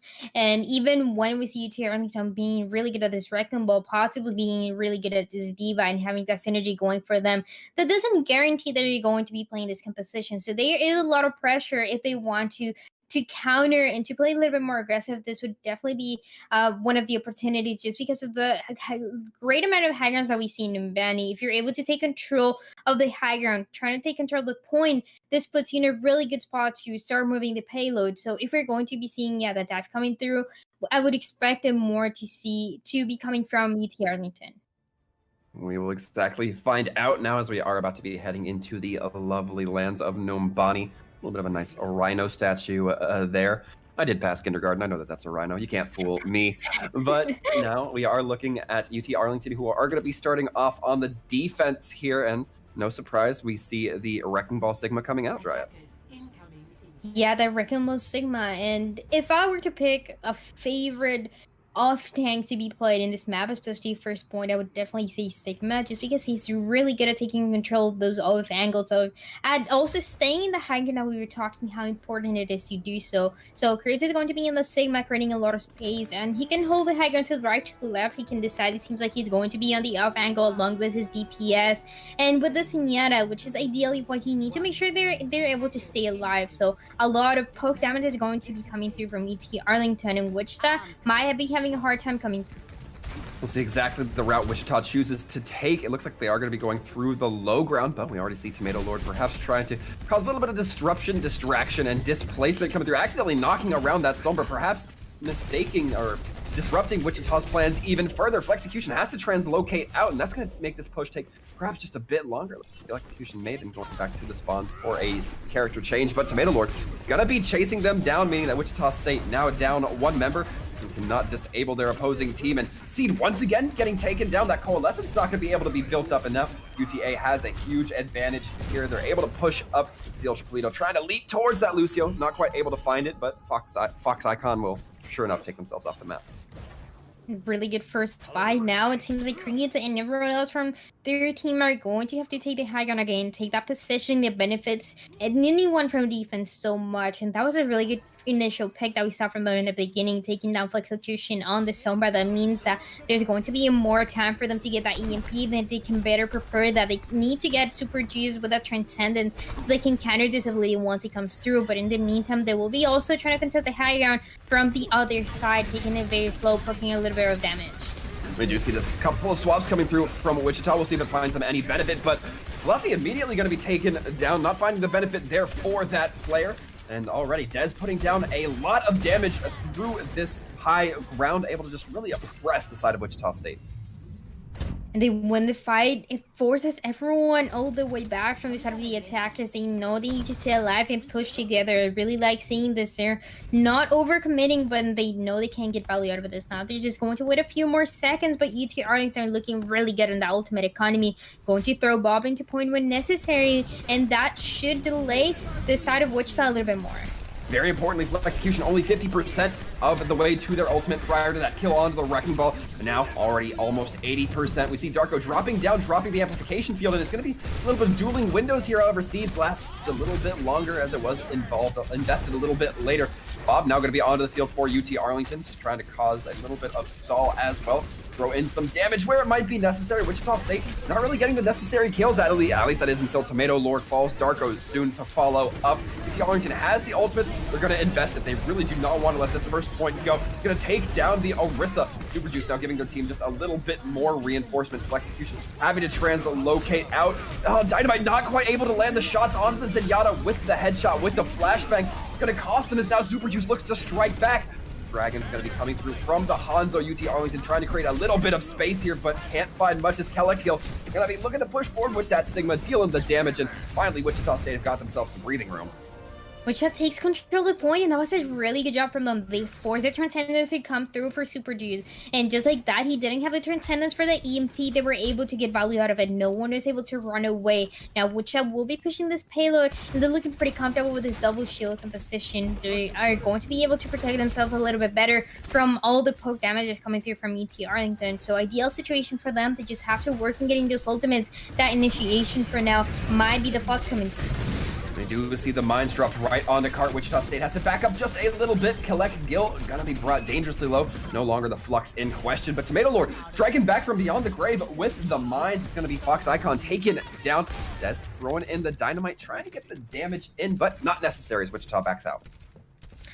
And so far, it's the second time where we see Wichita struggling a little bit at the beginning, but then taking control. Now it seems like it's the same scenario that we're going to see again. Because of the snipers, they're going to take a lot of control for the side of UT Arlington. They don't want to let go of this space, but Wichita will be pushing forward, and everyone from the side of UT Arlington is able to push back. That was a really good pick, though. Does gets taken down, and no opportunity for Bob to come through just yet, and also just not having the poke damage ideal situation for them. We do see Ultra Polito throwing in the dragons, creating a little bit of space onto the cart, but the window from Wichita State can allow them to throw in a little bit more damage. You see Tomato Lord doing a little bit of a drive by, caught out though. Foxycon able to use the shield bash with the Zenyatta to really lock down a lot of the damage there. Transcendence does come out from Super Juice, keeping their team alive through the kinetic grasp, the gravitic flux rather. It doesn't really matter. Wichita State able to get the point delivered. Darko cleaned up despite trying to cling to the back of the cart. 3 minutes, 10 seconds remaining for Wichita to get to third, and the ultimate economy looking pretty good. EMP is about to be ready for full execution, and along with that rally, that should be enough to force everyone from UT Arlington all the way back. Just like that, EMP is going to be ready. The full execution needs to make sure he's staying alive for this fight. The Dynamite also having that high noon might wait to just get set up behind a couple of barriers. It's gonna actually be Bob not getting canceled out by that EMP, so still able to deal the damage. The Bob from Des does get taken down. The flashbang onto Creets allows that Sigma Gravitic Flux to get interrupted, and now it's WSU Wichita who are looking pretty dominant so far. Ultra Polito gets taken down by a nice halt coming in from Fluffy but Deadly, and so far this is a great swing from Wichita compared to their first point. They're already throwing in a lot of damage now. The window being combined with the turbocharger, throwing in a heap of damage. Creets trying to contest, cannot. Wichita makes it to the third point with a lot of time in the bank. So much damage coming through for this team, and that's exactly what they needed. They needed to play more aggressive. They made the changes necessary also to make this happen. They had the Orisa always putting damage. They also had the Sigma, and this poke damage was a DL situation for this team. Now UT Arlington has a bigger challenge. They have to figure out how they want to go about this attack. We were usually expecting to see more of the dive coming through, and it was a weird situation for them. But if they're going to use it, it has to be in the attack now. If you're able to overwhelm them to take the high ground, like we were mentioning before in the first point, that would put you in an ideal situation, and it's not going to be easy, but you want to get more time than Wichita did. I mean, obviously you always want to be a little bit better spot than your opponents, but I mean, based on the resilience we saw of Wichita, it's going to be tough for Arlington here. Definitely not wrapped up in a nice, neat little bow. I mean, if they even want a chance of coming out victorious here, it's going to have to go into multiple rounds. This is definitely one of the possibilities, and this is why these two teams were so even. Even when they were playing very different compositions, they were able to put up an even fight, and this is completely different also from obviously in Ilias, where it was just UT Arlington taking control of the fight over and over again, but now Wichita was definitely putting up a fight. They have a better opportunity here, and it might just be just the composition really benefiting them, creating the space necessary, and they're really good at taking space and the high ground that they need. See if this high ground will pay off for them this time. Wichita State on that defense once again, sticking with the Sigma Orisa combination, and after the benefit it brought him, I don't know, I'd blame him. Has now UT Arlington looking to wrap around towards this high ground, immediately trying to go into it. Ultra Polito firing in a bunch of arrows and able to take down a Fluffy but Deadly. A critical opportunity there for Wichita to be severely weakened. The Immortality Field coming out from Darko a bit early perhaps, but equally matched by Wichita's Immortality Field. And already we see UT Arlington pushing up aggressively onto their opponents. WSU trying their best to hold and fight back. In all honesty, Tomato Lord has to use that hold just to prevent themselves from being late killed, but it will be the kill from Flexecution to come through. You see the Sigma trying to come through and get some sort of damage, some sort of point contest, but it's all too late for the side of UT Arlington so far.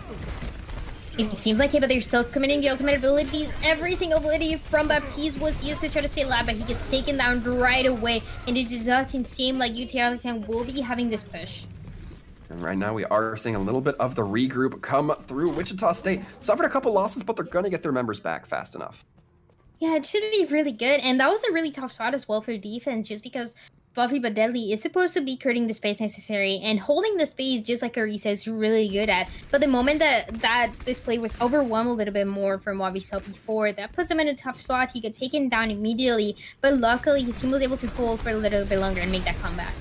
Super Juice putting in that damage as a good Zenyatta should, using those right clicks to really amplify the damage that can come through. Coalescence coming in from Super Juice catches a lot of the kinetic grasp, the gravitic flux coming through from the side of Wichita State. Now it's going to be the High Noon from Dynamite trying to just make anything happen. Nothing, though, as that Immortality Field can't be dealt with. And with this, now UT Arlington leaning into these kills. Only a few members remaining. The Dragons coming out from Ultra Tornado just to ensure that first point. And that's exactly what you needed to do. Taking this point is not easy, just because you need to make sure that everyone gets taken down so you get a better chance. As what they did. They were taking the fire and they were contesting it. That transcendence from Super just keeping everyone alive was also so important. But now the bigger challenge is going to come through, as Flex Electrocution does have that EMP once again. His team needs to capitalize out of this. It's not going to be easy, but like we mentioned, they want to take control of this corner ideally and not let UT Arlington take their space. And early on, Flexecution dropping the EMP, but gets taken down. A nice little shot from Ultra Polito, although UT Arlington does lose their Zenyatta, so a little bit of damage amplification is gone for that team until Super Juice does come back. Although the Supercharger now coming out from Fluffy, but definitely going to be giving Wichita State perhaps the shot in the arm that they need. That bomb needs to be dealt with, but that puts a lot of pressure on the shields coming in for Wichita State. They're suffering their losses and they're committing a lot of ultimates here, and it doesn't seem to be getting them anything, Dryad. Yeah, just like that, and that Immortality Field also coming through just in time, but now they're going to keep playing this aggressive. They don't want to give up this death. The damage keeps coming through. We see and still Super Juice trying to duel it out, support versus support, but in the end it will be UT Arlington, who supports seems to be just a little bit above. And they finally take control of the situation. While everyone from the side of Wichita is able to regroup, they should be able to make it past this corner into the last fight territory for second part of Street. So very important to be on the lookout for. Also, the amplification matrix from Seed going to create a lot of space, ideally along with that rally. That's exactly why I need, knowing that Darko just used it before, not going to be having available. It's going to be really hard to counter this if you're on the side of UT Arlington. Ultra Polito using those sonar arrows to some pretty good degree here. Wichita State trying to hold this high ground. Gonna be Creates, who does throw in the gravitic flux. Doesn't find too much, but it does lock down their opponents, making the defense have to get onto point just a little bit later. Bob goes out, but not able to do a whole lot as he gets knocked away from that cart, meaning the defense now back up, or at least the DPS from the defense can back up just a little bit. UT Arlington have Dez on that high ground, trying to rein in, but Dez gets forced back by some of the pressure coming in from these tanks. Toledo firing those dragons in from afar. Not quite able to find too much off the back end, but again, those dragons just used for a little bit of spacing, and that's exactly what UT Arlington will take advantage of. The simplification matrix coming through over and over again. And one of the highlights from these two teams, it's really a matter who's able to get them first. And it's not even close, because Darko just used his once again, but Seed is about to have it. So a lot of this fight coming through, and this is such a key into winning the fight, having the damage coming through and knowing that the enemy team is not going to be able to protect themselves to back-cap, especially in this last part of the map. We see Wichita State now burning off a decent amount of time on the clock, but Dez might just be opening up this third point with these headshots coming in from Ash. A nice little dynamite to build themselves up a little bit more damage, but Bob's already on the board, and Wichita has to respond. This is the last fight territory, and they might just have more time than the side of Wichita did. A lot of ultimate abilities coming through, those dragons creating space necessary, everyone pushing back. The Dragons tried to create space, but the Immortality Field from Darko ensured that everybody could just deliver that cart neatly onto the second point. Only 27 seconds separates these teams, however. This is how even I wanted to see this fight go. There was a lot of rushing coming through. Both of the teams really good at attacking, but at defending, you need to be a little bit more careful with the ultimate abilities that you have. Like we mentioned and like we see right now, the simplification matrix were so important to see over and over again, creating the damage and also pushing everyone back, because even when you can prepare in this streets where there's a lot of space, there's a lot of open space, it's usually really hard to protect yourself from the damage unless you have your main tank in the front, and even then the shield gets taken down and they're taking a lot of damage as well. So a lot of pressure these two teams are putting into each other. Once again, this is as even as I wanted it to be, and both of them doing really good on the attack. Have over 2 minutes remaining to make something happen in this third round. That will be Wichita to start on that attack. 30 seconds or so, again, separating these two teams. But the problem is going to come that Wichita took a lot longer to get started on their first point capture here, Dryad. It took them until, I think it might have been, a minute or even into overtime that they got that first point captured, and that could be the crucial factor when it comes to these multiple round pushes. Yeah, definitely. So they really need to win this fight early on, and it seems like they are ready to do so, as Flex Execution is going to be on the Junkrat, putting more damage, breaking the shield from UT Arlington, and making sure they're able to win this fight in one go, because they want to have enough time to push the payload.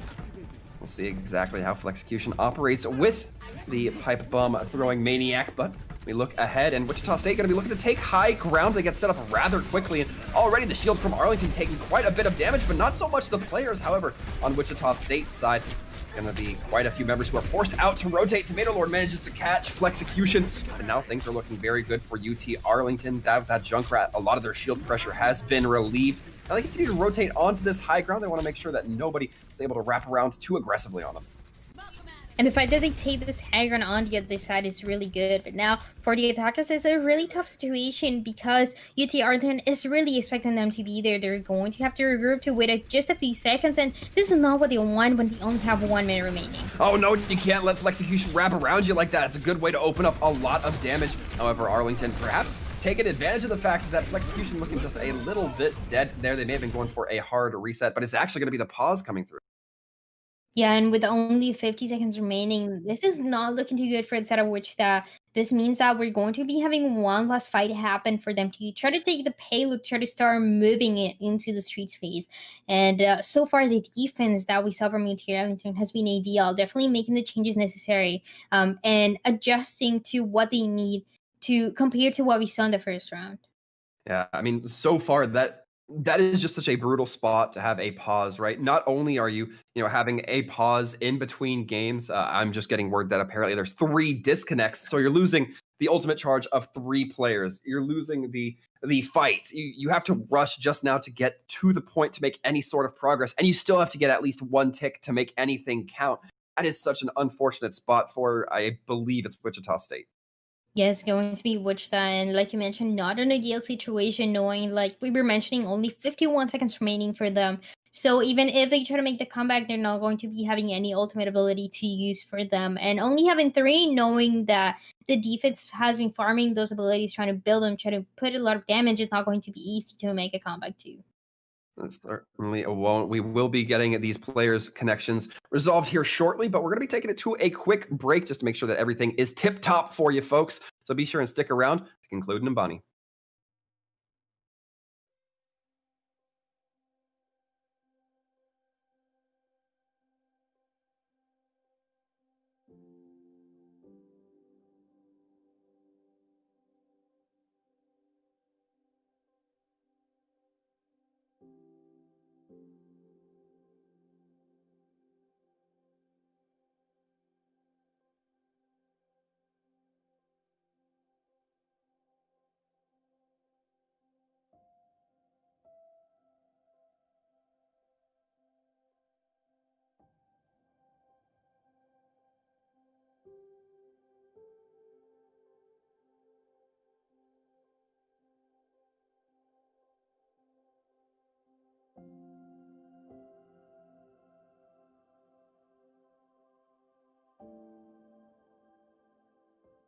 And just like that, folks, we are back, hopefully with 100% less connection issues. We are waiting for this pause to be resumed, but as we can already see, Wichita State has their entire roster back online and reconnected. Looks like Flexecution, Seed, and Foxycon all managed to keep their internet connections pretty stable compared to the other half of their team. But Triad, right now looking, Seed just used the amplification window. It's going to be tough for Wichita State to come into this with no ultimates, especially against Darko's window.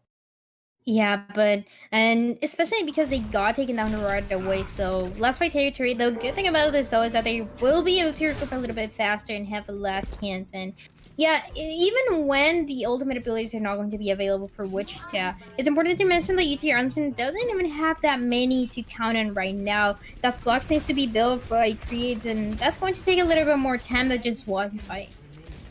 We see Wichita now trying to rotate onto this high ground once again, but they're going to have to be a little bit more concise with it, as this high ground's not going to be enough. They'll need to get somebody actively on point, which is going to be tough considering the dominance of the snipers coming in from UT Arlington.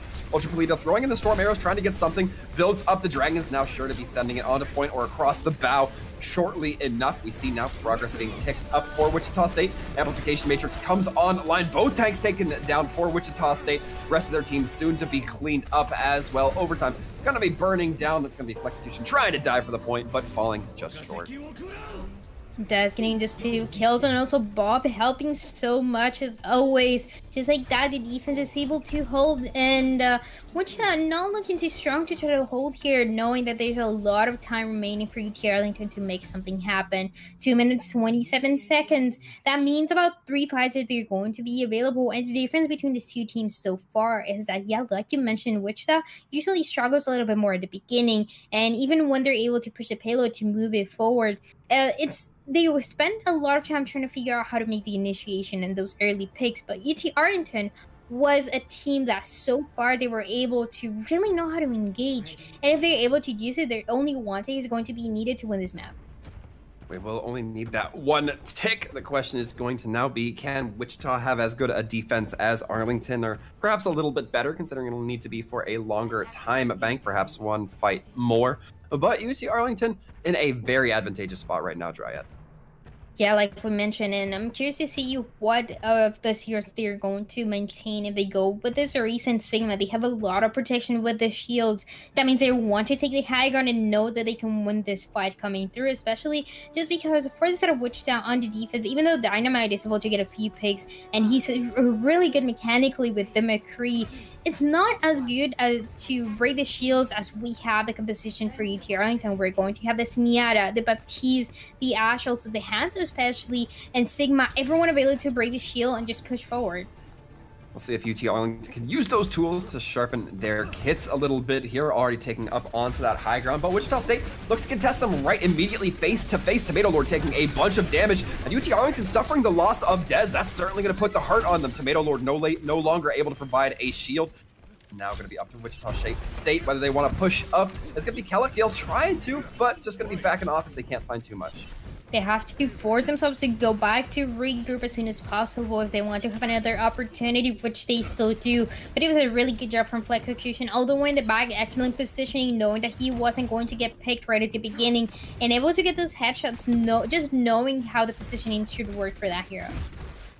We see Wichita continuing to throw down damage into this hallway, knowing that Arlington going to keep trying to opt into this higher ground area. An early immortality field coming out from Wichita State. It does save Seed's life, however, so Purchase already found UT Arlington throwing in an immortality field of their own. Now it's going to be the amplification field coming out from both sides. Dez taken down as they try to peek out with that dynamite. Perhaps getting a little too cocky there. UT Arlington now going to be suffering a few more losses. It's the kinetic grasp, gravitic flux coming through from Kellickdale, trying to get the damage in. They are at least locked down Arlington. They are able to find a little bit of dissuadance towards their opponent. The less time remaining, the more opportunity is for you to see a draw happening in this map. Is definitely one of the possibilities. And once again, UT Arlington has a challenge to how many are able to make it through. We're talking about the shield break, but they're still not able to capitalize on the pace that they're able to get.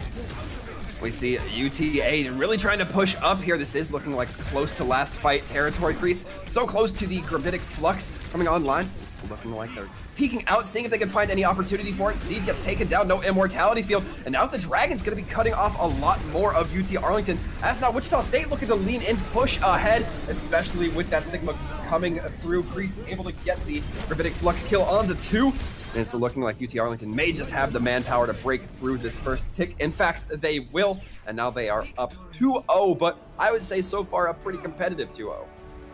Yeah, that was really good, especially from the defense, knowing how to take the advantage every single time until it just unfortunately wasn't enough for them. But UT Arlington taking the advantage into match point, and like you mentioned, it was looking really close on this third and fourth round where there was a lot of damage coming through. Like we mentioned, that Baptiste getting killed, Seed falling from the side of Wichita was what enabled UT Arlington to press W. UT knew that they weren't going to have as much heals as they wanted to, and they could definitely win there.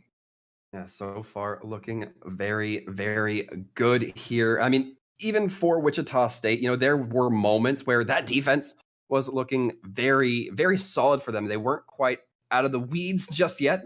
But again, if it was a 2 minutes versus 2 minutes defense, that could have very easily gone Wichita's way, or I guess the draw's way. But it just shows how crucial those 27, 29 seconds really were in favor of UT Arlington. Overall, I think Wichita State definitely has their work cut out for them, and they're going to have to work towards a reverse sweep now, Dryad.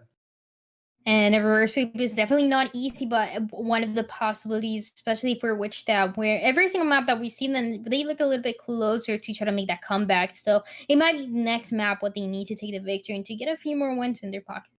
Next map is exactly what we will be seeing on the other side of this break, folks. So don't wait, don't miss it. We will be back after a short moment.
Welcome back, everyone, as now we step into Volskaya, and apparently a very elegant bedroom, as now it is UT Arlington up 2-0, and what might potentially be the last match, or the last map of this match up. Waltham and Dryan back at it again. And UT Arlington now going to be starting off on the defense, Dryad. Yeah, wait, this is a really pretty room. I never really stopped to notice it. Definitely one of the highlights I never really stopped to. I never really go into this room. I don't know Yeah. who does in Volskaya, but definitely a lot of details in Overwatch that we didn't notice. That this is definitely being one of them. Wow, I'm like impressed. Yeah, very. More impressive is that none of these buildings have doors. That is some neighborhood trust that you're not just gonna have someone pop into your house. But either way, it's gonna be Wichita State looking to pop right onto point, and these gates opening up as immediately as you like. Flexecution gonna be going in on the Torbjorn, it seems. We'll see if that actually sticks through, creating those multiple angles of attack. Certainly has some validity there, Des, on that Ashe. Able to get a lot of damage in with that dynamite. The tick damage we can already hear, bringing them closer and closer towards initiating Bob Protocol. As now it's going to be UT Arlington continuing to just throw in some shield damage. Wichita State has to be very careful around these windows. Less likely that she'll get picked off, but still a little bit of a potential. The Halt coming through with the accretion. Lefty but deadly. Barely able to walk away there, get healed up by their supports. And now Wichita State trying to come out, but Dynamite taking a step too far, gets caught out by Ultra Polito. Some excellent response there from UT Arlington. The increase onto Ultra Polito stops the arrows for just a second, but it's not going to be too much to buy Wichita State enough space. They will be taking this high ground here now. The real challenge is how you want to get a few picks. It's going to be Essential was going to be Ultra Polito getting the first initiation. Once again, the amplification matrix coming through, creating more damage. But everyone is able to back cap. So far for UT Arlington, everyone's trying to stay alive, waiting for their supports to come back. Interestingly enough, Wichita State doesn't use that opportunity to go directly onto point, instead just waiting, perhaps hoping that UT Arlington will peak once the window is still active. But it's going to be the full reset now coming through from Wichita as UT Arlington successfully hold for a minute and a half. Yeah, and everyone has to reset as soon as possible. They know how important this is. 2 minutes and 27 seconds remaining for this side. All of the attackers to try to make something happen. And in the meantime, once again, that high ground advantage being so important. The Hansel also getting those picks at the beginning. And being able to make the rotation that we was mentioning so important here in Volskaya. It's what's benefiting the defense so much here. And already Ultra Polito paying off in droves, as this is the second time we've seen them get an early kill. I'm onto Seed. Not going to be able to build up that amplification window this time around. We do hear Flexecution throwing down some turrets, perhaps trying to allow more angles of attack. But UT Arlington really utilizing this Hanzo to some great effect. Yeah, and a lot of challenge that they have to really initiate to get a few picks, knowing that they're in the low ground, and Ultra Polito is going to be into the high ground, knowing that the Dragons are going to be available, will put and create more space for his team to try to make something happen here. They want to consume as much as possible. Ultra Polito going to be waiting for the team to wrap up onto that high ground, perhaps to drop the Dragons. Crouching right behind the boxes, able to create a lot of space. Dez absolutely capitalizing on everybody who's forced to rush out of the doorway. Wichita State getting picked apart. It's only going to be Fluffy and Dynamite who are able to walk away into the pit. And yet another reset that we see happening from the side of Wichita. I do like seeing this again. And this is something that a lot of teams struggle with, just knowing when you have to reset, to make a full reset and go again. But for Wichita, this is not one of the questions, and they're going to have a lot of ultimate abilities coming through. That supercharger along with the flux would be more than enough for them to initiate, but there's only 1 minute remaining. They have to make it happen now. They need to make sure that they're taking down Bob once it comes through for Des. We'll see UT Arlington again with a surplus of ultimates. They're going to be throwing in the turbocharger, but Des taken down early means that Bob's not going to be on the field, at least not if Wichita State has anything to say about it. Going to be the Gravitic Flux coming in, who's responding with a Transcendence, keeping everybody alive as soon as they hit ground. Now we're seeing Wichita State try to lean in. They're throwing in the Amplification Matrix, making the tank presence on point. A little bit more deadly for UT Arlington. And they're going to have to be resolved in just a little bit here. The Immortality Field tries to come out for Wichita State, keep them alive through the Gravitic Flux of UT Arlington. And now we'll see if it finds anything. Dynamite throwing in the high noon, but Dez able to take them down with Bob. Despite losing Dez early on, not being able to use that Bob, UTA has struck back. And it doesn't seem like there's anything else they can do. That's Siena trying to stay alive, but it's going to be too late for the side of Wichita to try to make something happen here. This is a full hold happening for UT Arlington. As now we look ahead, UT Arlington in a very good spot, and Wichita State in a pretty uncomfortable one. This looks quite a bit different than what we saw in Nombani Dryad. They're looking very, very different, and Wichita definitely just struggling to try to make those initiations. They waited a lot, and even though they were making those resets happen quickly, making the comeback and taking the Haggard and West was taking them a lot of time and more time that they really needed to try to make something happen here. Once you are on the side of the defense first and you're able to full hold the enemy team, that's also going to give you a huge confident boost coming into the attacking side. So for UT Arlington, this looking very, very beneficial. They just need to get some initial picks, ideally on the hands of Des. That did really good, especially throwing that bob right at the end, knowing that if he was going to use it too early, there was everyone from the side of Wichita was going to take it down immediately. So he used it just in time to get a few picks and to put enough pressure for Wichita to not make something happen. A lot of pressure that he has now to really get those picks at the beginning, take the point here, take the win, not only on the map, but the entire match. Definitely some excellent play coming through. Now it's on to UT Arlington. A simple, straightforward task, although easy, might not necessarily remain to be seen, as they just have to get the one tick on that first point. Wichita State on this defense. Again, going with those double snipers. Long-range damage. This allows Wichita State to keep the battle at an arm's distance as well. They do have the double shields coming online. Very similar compositions. Foxycon and Super Juice going to be the real difference here. The Mercy versus the Zen. As we see, Flexecution throwing in some arrows, trying to just perhaps find out anybody, trying to pull a little bit of Ultra Polito themselves, get some early kills. Polito sending out the sonar arrow, doesn't really do a whole lot of scouting with it. Wichita State able to make the rotations and wear down the shields of UT Arlington. The Halt's coming through. Ultra Polito, though, has the leap to get out of harm's way. No, we're seeing UT Arlington kind of cornered or cordoned off into this small building, small upper garage area. A Halt coming through from UT Arlington doesn't net too much when combined with the accretion from Creeps. All right, Flexecution able to start off this fight with a headshot on the Super Juice. Zenyatta no longer able to build up that Transcendence. Healing advantage is up for Wichita, but with the sniper battle going as it is, might not come into too much effect here, especially with Flexecution getting taken down. However, this is where we start to see the Mercy come a little bit more into play as Foxycon able to bring the res into effect. Flexecution brought back into the fray. Dynamite has to take a little bit of a knee, but Flexecution take it out of the fight as quickly as they were brought in. Now it's Calgary trying to throw in some orbs, get the damage, but it looks like UTA already putting in quite the damage as well as the application window. They do get the picks now. They will just be jumping into point. It seems like for the side of Wichita, the recontest might just not happen. Everyone trying to stay alive, but unfortunately, it's just way too late for them. UT Arlington takes the series 3-0. Takes the series 3-0, but with a decent coming from Wichita State. Not necessarily as much on Volskaya, but what we saw in Numbani, what we saw a little bit on Ilios, definitely put up a little bit of a showing that this might be one of the better teams to watch out for. I mean, it certainly seems like they're, I guess, 4-2 a record right now would certainly be well deserved. Yeah, and to be fair, when we're looking at these two teams going against each other, we had to recognize that Wichita had some up and downs in the table in this 5 weeks, 6 weeks now that we've had here of EGF official. But for UT Arlington, they've had those 3-0s happening over and over again. It's the same case that we saw with Marist against St. Peter's, the same sort of situation where there's this really strong teams. And I'm just excited to see that matchup from the 4 teams that we just saw before, seeing Marist and UT Arlington going against each other might be a little more even. But for us, we still have another match going on. Now, we certainly do have another match. That's going to be Fairfield versus Siena. That will be up in a little bit. But before we conclude with UT Arlington versus Wichita, we will be having a little bit of an exit interview here with one of the players from UT Arlington. So stay tuned. You're not going to want to miss it.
Hello and welcome back, everybody. As mentioned, as promised to you, sweet folks at home, we have a little bit of an interview here with one of the members of Team Arlington, or UT Arlington, if you prefer. It's going to be Tomato Lord. So, Tomato Lord, hello, welcome, congratulations.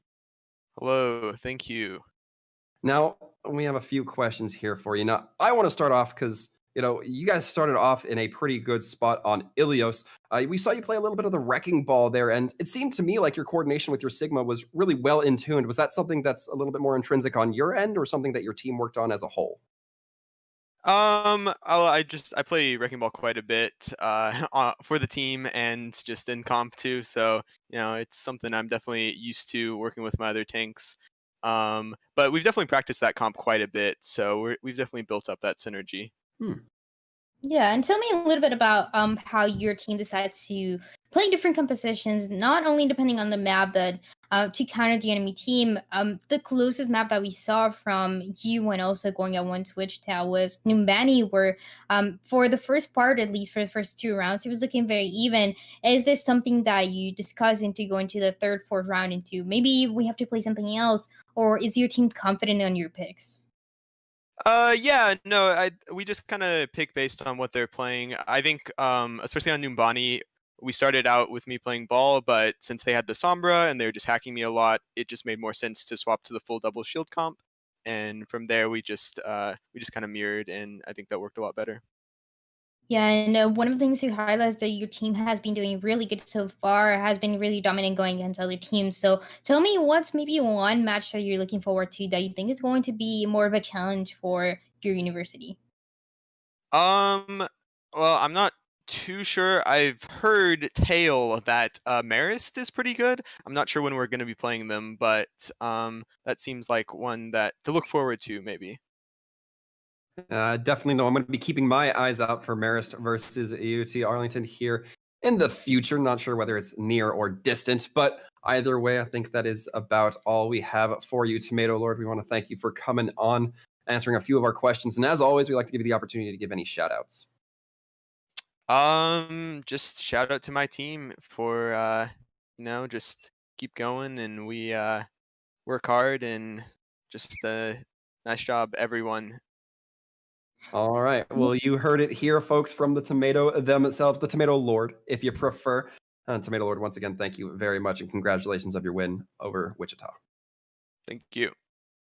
Now, with that, Dryad, we close the chapter on UT Arlington versus Wichita State. But as I believe you mentioned a little bit earlier, we do still have one more game on the record here tonight. It's going to be Fairfield University versus Siena College. Very similar scorelines for both these teams as well. So I'm going to be looking forward to it. You folks at home should as well. So stick around. We'll be back after the break.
Satan sucks, but you're the best. Holy smokes, you passed the test. When I'm with you, I feel blessed. Chinchilla. Satan sucks, but you're okay. Since you came, things go my way. Here tomorrow, here today. A chinchilla. One day I woke up and everything was beautiful. My troubles had all fallen out the window. Satan sucks, but you're divine. Sitting pretty by my side. My oh my, a chinchilla.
I could stay like this, forever following you.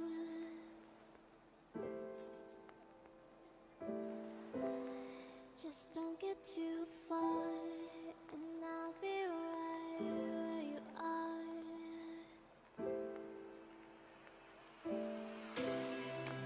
You're a dream that I could finally see.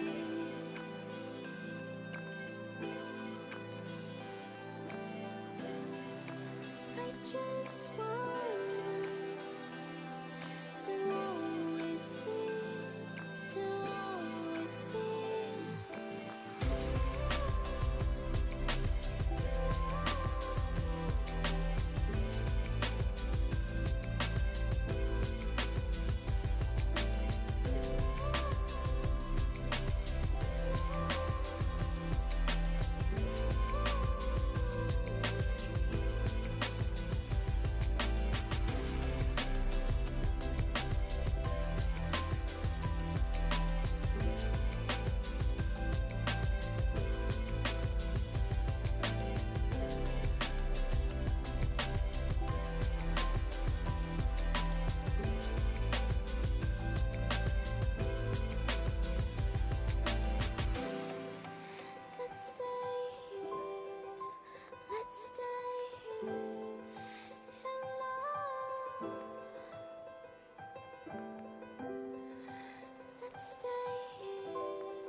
Hello and welcome everybody to our fourth and final match here at EGF Official. It's going to be Fairfield University versus Siena College wrapping up tonight's festivities. Will be Sir Waltham and Dryad once again.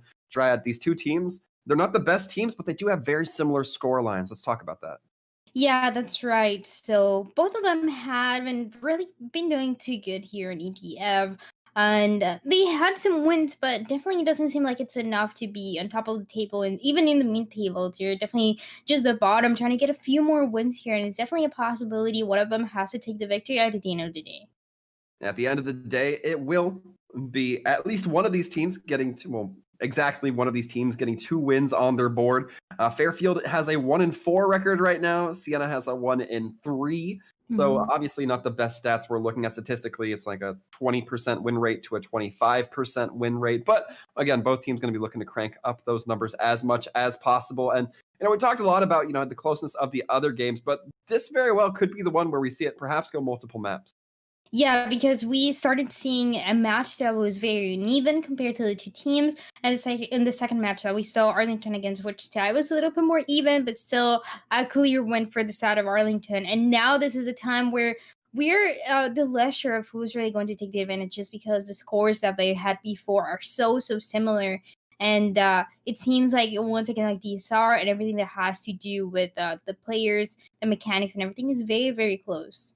If you are just tuning in for the first time here tonight, the way the map set is going to go is we're going to start off on Ilios, moving on to Nombani Volskaya Industries for our third map, and if necessary, we will proceed with Dorado and Lijiang Tower, but that has not quite been the case as far as you and I's tenure, Dryad.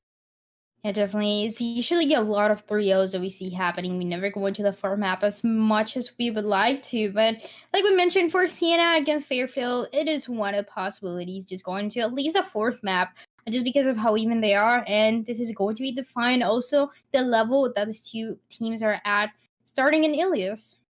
We'll be starting off on that nice Ilios map. I believe both times we saw a start on Lighthouse.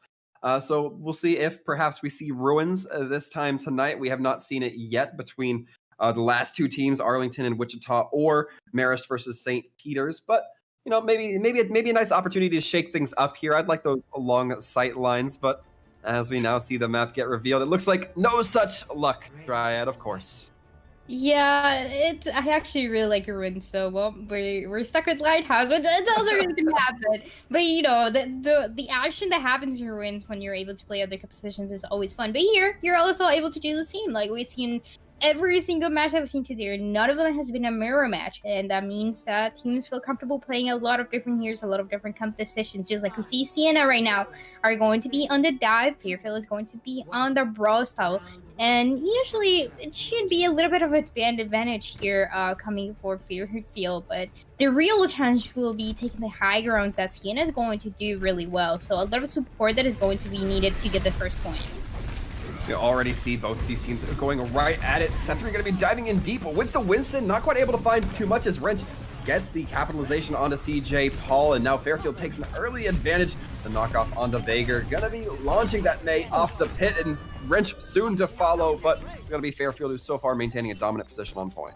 Yeah, they should be able to start gaining some percentage on the clock, really looking really good for them, and also a lot of scouting that has to happen with the composition that we see so far. Fairfield looking pretty good, but they want to be those ultimate abilities. Already 70% for Shatter, an ideal situation for the team to still take control of the point.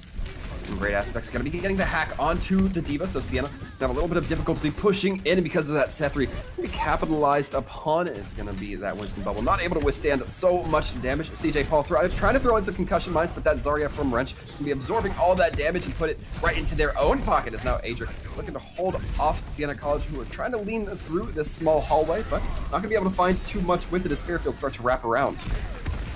Yeah, and once again, once the D.Va loses mech, it's going to be really hard to gain it back. For the side of Siena College, they're hungry to get a few picks, but the Shatter does come through. And a big pin from Adric gets frozen up as the Nano gets invested onto them. Fairfield still looking to lean into this fight. They're taking upwards of 50%, but Adric has to take a little bit of a step back. Got to regain themselves, make sure that they don't get a little too hasty here. Fairfield really knowing their advantages, that EMP is going to be right into the next fight along with the Graviton Surge and DS situation for them, knowing that they already have 60%. This would push them at least into the 80 that they want to be at. And for Siena College, not looking pretty good. Those support ultimate abilities are going to be ready to try to keep them alive throughout the EMP, but they have to try to avoid it. Eyes out as Great Aspects dropping the EMP, comboed with the grab. It's gonna be CJ Paul dropping the tire, baits out Mask's sound barrier just to keep the team alive. Not finding too much because of that. 3 ultimates used for Fairfield, just 1 for Siena. And that was a very interesting scenario because the EMP did come through, and the Lucio for the side of Siena College didn't get hacked, yet still they decided not to use that sound barrier. They didn't really have enough time as the kills came through so fast for Fairfield. The Earth Shadow tries to come through from Sethri, not quite able to land the connection as needed. Now Siena going to be trying to build their way in with the Blizzard, and we're starting to get some kills. Fairfield getting routed from the point. Looks like a little bit of a chase coming through from Siena, but they're not going to get too far away from the objective. But so many ultimate abilities that they were just used for the side of Siena College. They have absolutely nothing going on for them coming into the next fight. And Fairfield does have the Shatter, does have that Death Blossom. Is a Death Blossom drops from the high ground. They could get a few picks, and that's all they need to win here. We see now Fairfield lining up with a WLK, trying to get that long-range damage. Not the best, the most excellent spot for the Reaper to be in, but they're trying to make some sort of advantage on it. And Sethri just taking some continual damage from the peppering. WLK able to find the purchase there. Gets frozen out, mid-teleport taken down, and Fairfield, so far, managing to come out just a little bit ahead in terms of manpower, forcing CJ Paul off the point. Has the tire though, gotta be throwing it into Zarya. Mitigates a lot of that, the entirety of the tire. Quick cleanup with Great Aspects, ensure that Fairfield gonna have this point ticked down to overtime. The hack onto the Reinhardt ensures he will touch, but without a shield, nothing can do but swing. Does take down the Lucio, but Masked certainly not needed by their team anymore as overtime does tick down. It's gonna be WLK throwing in the Death Blossom just to ensure that those last minute respawns can't be too effective now, as the objective does get secured. Fairfield gets their first point. Ultimate economy for the side of Fairfield looking good from beginning to end. And it was only when Siena had a bunch of ultimates to use that they were really having an advantage. And when you use so many ultimate at once, it's just not going to be beneficial in the long run, because even if you take a child with point, you know Fairfield's going to be coming next round and they're going to take the advantage. So for now, a little bit of a small advantage that we see from the side of Fairfield, and once again it was just all thanks to that composition that they decided to play, that brawl that's able to build those ultimates so fast. They're able to get really close to Siena and make them really uncomfortable when there's so much damage being put and the shields keep breaking. There is not much value you can get there. You can't really take space. So for Siena, this is a really good step though. They're going to be into that Arisa, and also having the Roadhog is going to help them out create a little bit more space and also protect themselves. And Fairfield gonna have to keep their eyes in the sky as they're gonna have to deal with Vagar and CJ Paul on 2 of the flying heroes. We see CJ Paul trying to throw in some rockets. Not quite able to get as much value as they might like. Concussive Blast coming out, trying to knock around Adric into the pit, but Adric already pushing ahead, going into the back line, just charging into Siena's entire team, or really, as now Fairfield so far doing a good job of maintaining some sort of point presence. Siena has a few members able to contest, but not for long. It will be cleaned up and flipped over to Fairfield. And they are forced to go back and try to regroup as soon as possible if they don't want to get taken down. Sentry trying to put some damage, but gets left not really being able to do much as so far, and Fairfield does have the Shatter again. Adric gonna be looking to line it up. Not a lot to mitigate the Earth Shatter, save the Orisa barrier. We do see waiting for the placement to come through. Adric goes in for the Earth Shatter, gets a couple, but gets taken down by their own accord. Ace soon to follow. Now the Rocket Barrage from CJ Paul. That's only one, and it's gonna be the Ana Mask. Quick to look to the sky, take down that Pharah. As now Siena has a little bit of an opening here, but they need to be concise about it. Sethri on this hog gets booped in onto the pit. Not quite seeing Masks there, not responding as they needed to. Fairfield might have just been claimed back a little bit by this, and it's gonna certainly buy them enough time to get the respawns in without having to worry about that constant one-shot potential from the hog. We see Fairfield now continuing to fight this one out, and most of Siena's trying to take to the skies, but it's not finding anything, Dryad. Yeah, the longer this fight goes, the better the Fairfield's looking in that ultimate economy. The Graviton Surge is going to be ready along with that EMP. Now they're just cleaning it up and they're ready for next fight. We are seeing, however, Siena's taking a long time to get disengaged. We hear gunshots firing, echo shots all over the place. Great Aspects Gonna be sinking into the far out. Has to be careful. Does take a few shots, and with that, Siena College certainly has a little bit of an opening. CJ Paul working towards building that second rocket barrage. Fairfield, however, has a lot of ultimates in their pockets to mitigate the Siena push. And everything from Siena College can be countered with the EMP that's going to come through. We do see the sound barrier coming out. Pusak going to be trying to drop it, keep their team alive, finding some success. Great aspects holding on to the EMP. The Earth Shatter comes down, and Fairfield now receives a little bit of the boost they needed as Masks going to be throwing in the sound barrier of their own. Death Blossom coming out from WLK. This has just been one long fight that's going, and we're now just hitting 99 Triad. Yeah, and it seems like it's going to be too late for Siena to try to do anything. Almost the hole gets taken down immediately, and the AMP also comes through. That's just the last thing that they need for the side of Siena College. Yeah, the EMP going to be the final nail in the coffin. Fairfield mitigating a lot of the abilities of this team. It's going to be the Wrecking Ball and the Lucio on point, but they can only do so much, especially with great aspects on that Sombra. But as I say, that just gets bowling balled through Sethri. Trying to strike back just a little bit, but there's only so much one tank player can do. Yeah, everyone always trying to touch at the end, but when the majority is already in point for the side of the defense, this is just going to look really good.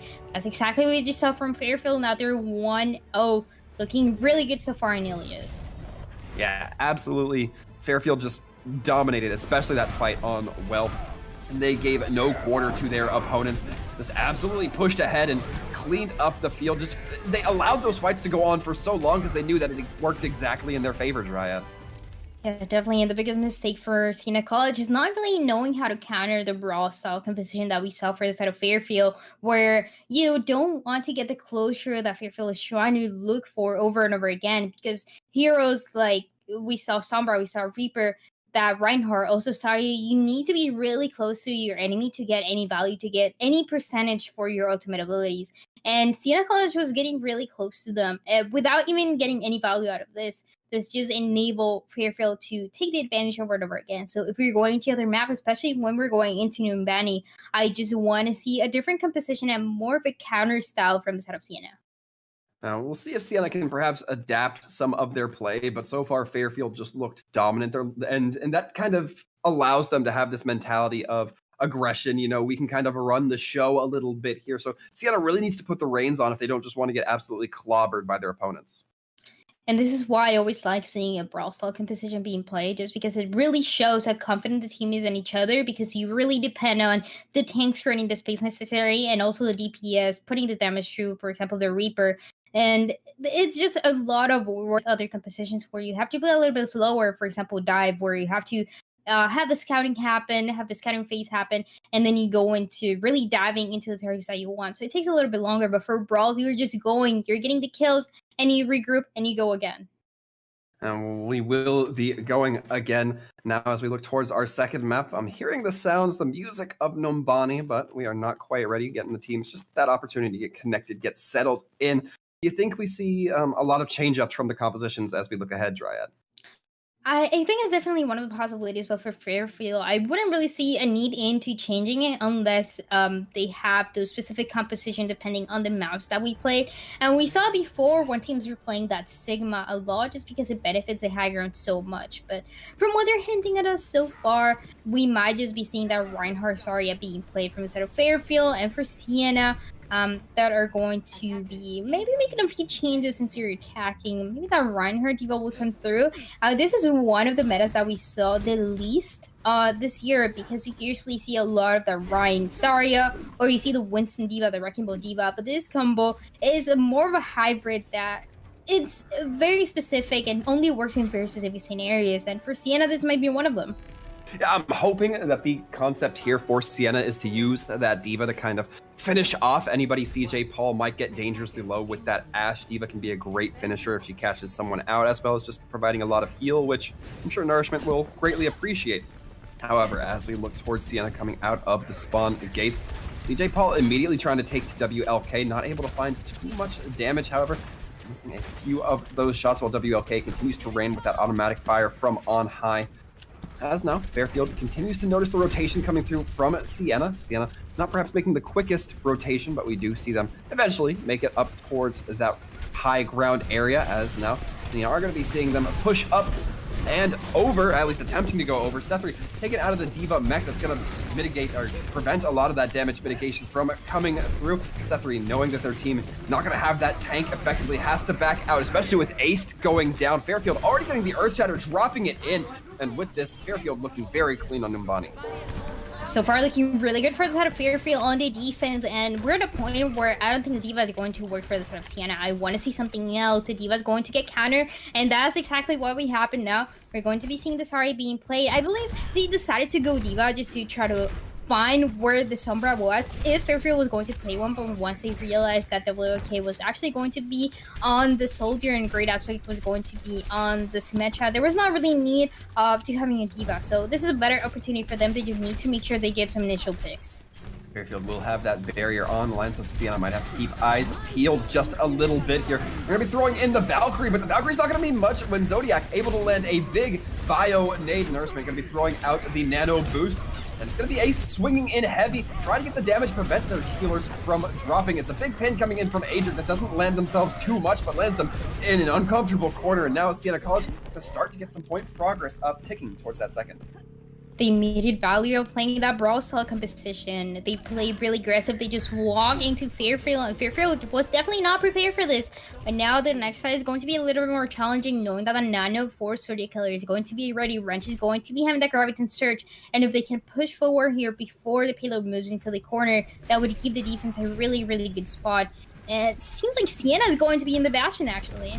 We are going to be seeing CJ Paul get all tanked up right onto the cart, ready to deal out a bunch of damage. We see Adric having to play very carefully here as they are going to be placed right in front of that Bastion, and it's actually going to be the opposing Reinhardt who takes advantage of that misplacement. Swings in just a little bit heavy, and now we're going to be Siena continue to ride this cart in the most literal sense towards that second.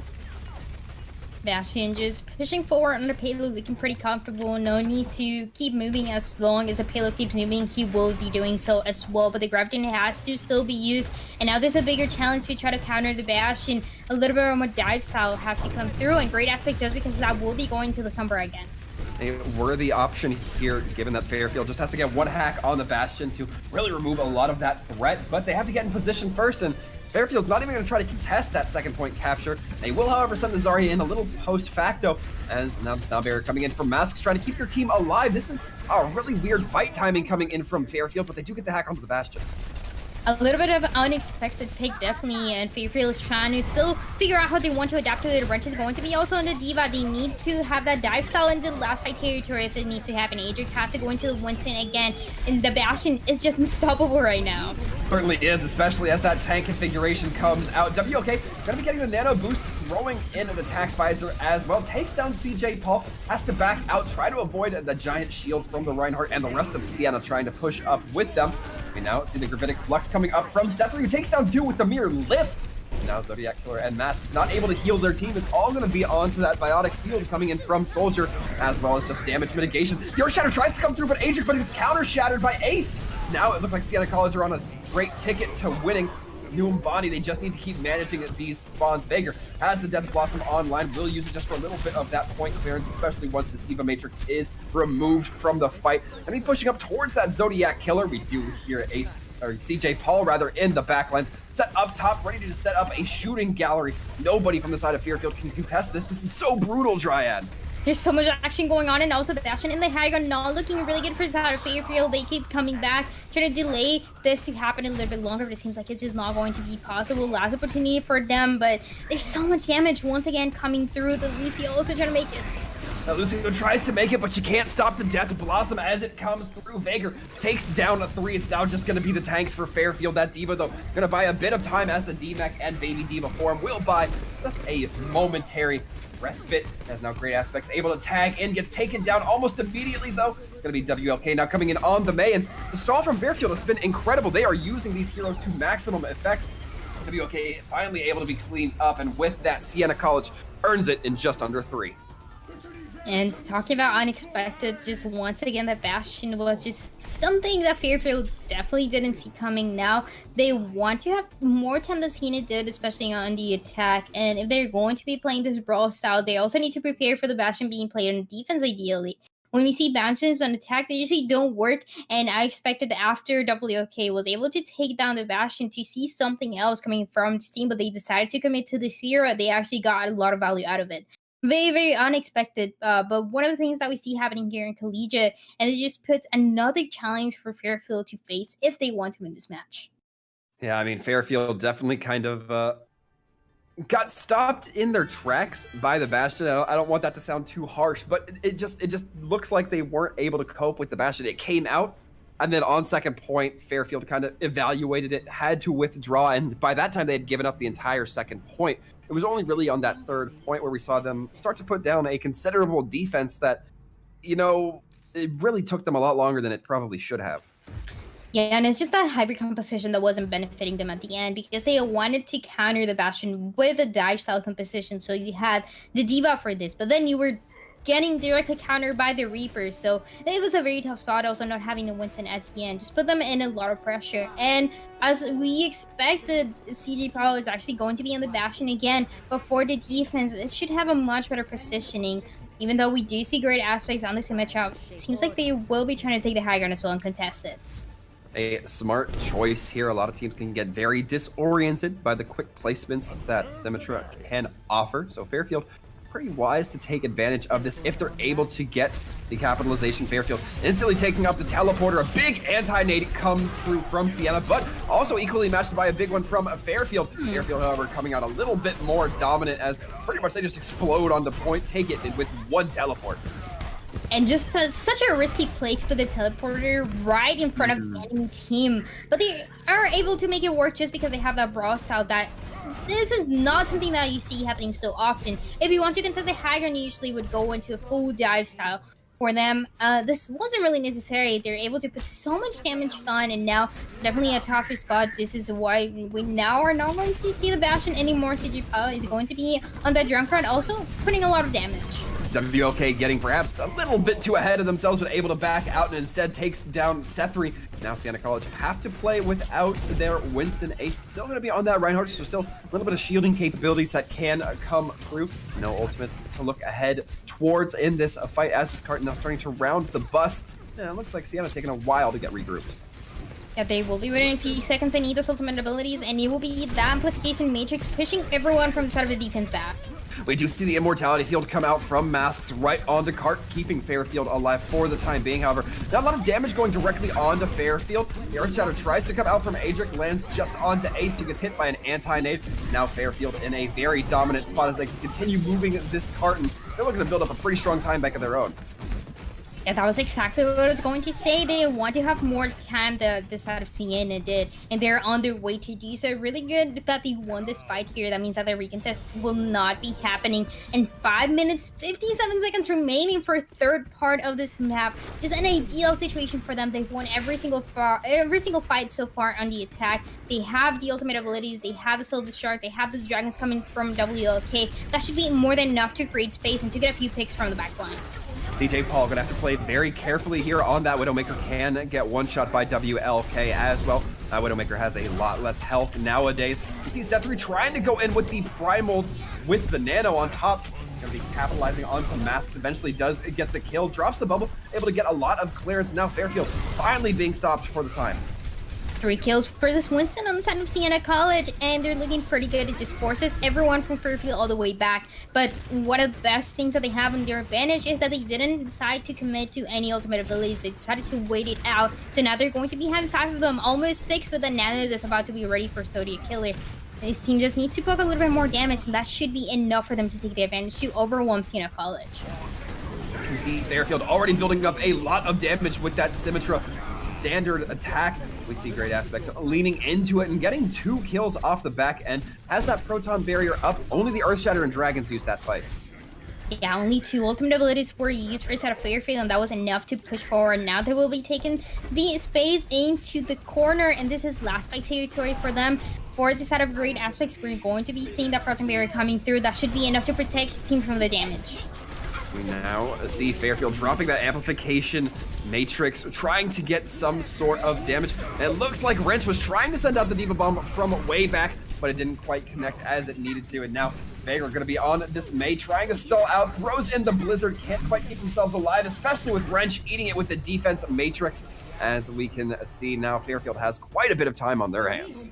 1 more minute, then the side of Siena College did, and this is a really, really good performance from them. If you are the side of Siena College, you need to make 1 second the adaptation changes, because Fairfield was already expecting the Bastion, made the changes, and got the picks necessary to force CG Powell out of this hero. Now, if they're going to play a Bastion again, this is something that Fairfield is going to be expecting. And it seems like this is a team that's really good at adapting and countering what the enemy team is playing. So I just wanted to see a little bit of something that we haven't seen before from Siena, because Fairfield just seems unstoppable over and over again. And of course, we did see that Bastion only once the second point was hit, once they could actually plant themselves on that cart and basically move the Bastion for free. So it will still leave the question of how does Siena go about capturing this first point. So far, it looks like Reaper Ash is what they're going to be leaning on. Seems like this is a strategy. And for the side of the defense, they also have a really good strategy, because we're going to be seeing Fairfield with WOK on the hand. So, and this is one of the heroes that we see over and over again, just because of how strong it is, that one-shot potential benefiting this hero so much. And especially because from what we've seen, the DPS decides to go to one part of the map, taking control of the high ground on the right side. But for the rest of the team, they will be on the left side. And with the dive style, having the D.Va will enable the D.Va to go back and forth in case your hands was in trouble. And on top of that, they also have some matchup with the teleporter. So the defense is just looking way too strong. I'm curious to see how Siena College adapt to this. Seeing that, especially, they have a Roadhog going on. I like the look from Fairfield. We see a lot of quick positioning that can happen, again, by that sim. It definitely causes a lot of disorientation for opposing teams. Zephyr taking quite a bit of damage, has to use that breather rather early, gets slept, gets anti-nated, and with that, now Fairfield leaning into these kills. The rest tries to come in for Pusak, but not quite able to connect as you want it to. Now Fairfield University going to be leaning in, trying to get the last kills onto Vager, but they will be able to walk away. Adric has been so good over and over again into this Reinhardt, always getting a few picks and building his shatter so fast compared to Siena College East, where only 20% is built for that shatter. In the meantime, Fairfield already has a 66 for the side of Adric. So that's where we start seeing the differences in these two compositions. Even when there are a few differences, when there's this mirror heroes being played, one of them will be taking the advantage. And for what we've seen so far, is going to be Fairfield University. Siena going to be trying to lean in. CJ Paul throwing in some dynamite, buying a bit of space, a bit of damage as well, taking up towards that Bob. But Rent takes down Zephyr and Siena. So far, relying on these double tanks have not proved to be as fruitful as they would want. Fairfield now continuing to lean in with their advantage here. It's going to be another hold coming through. 30 seconds left. Yeah, like I mentioned, 30 seconds remaining, and something has to happen for Siena College. Everyone is hungry for pigs. That Reaper trying to stay alive. It seems like he will be able to run away to his team, but a lot of ultimate abilities that Fairfield was able to build will be used now. This is the one last 5 territory for them.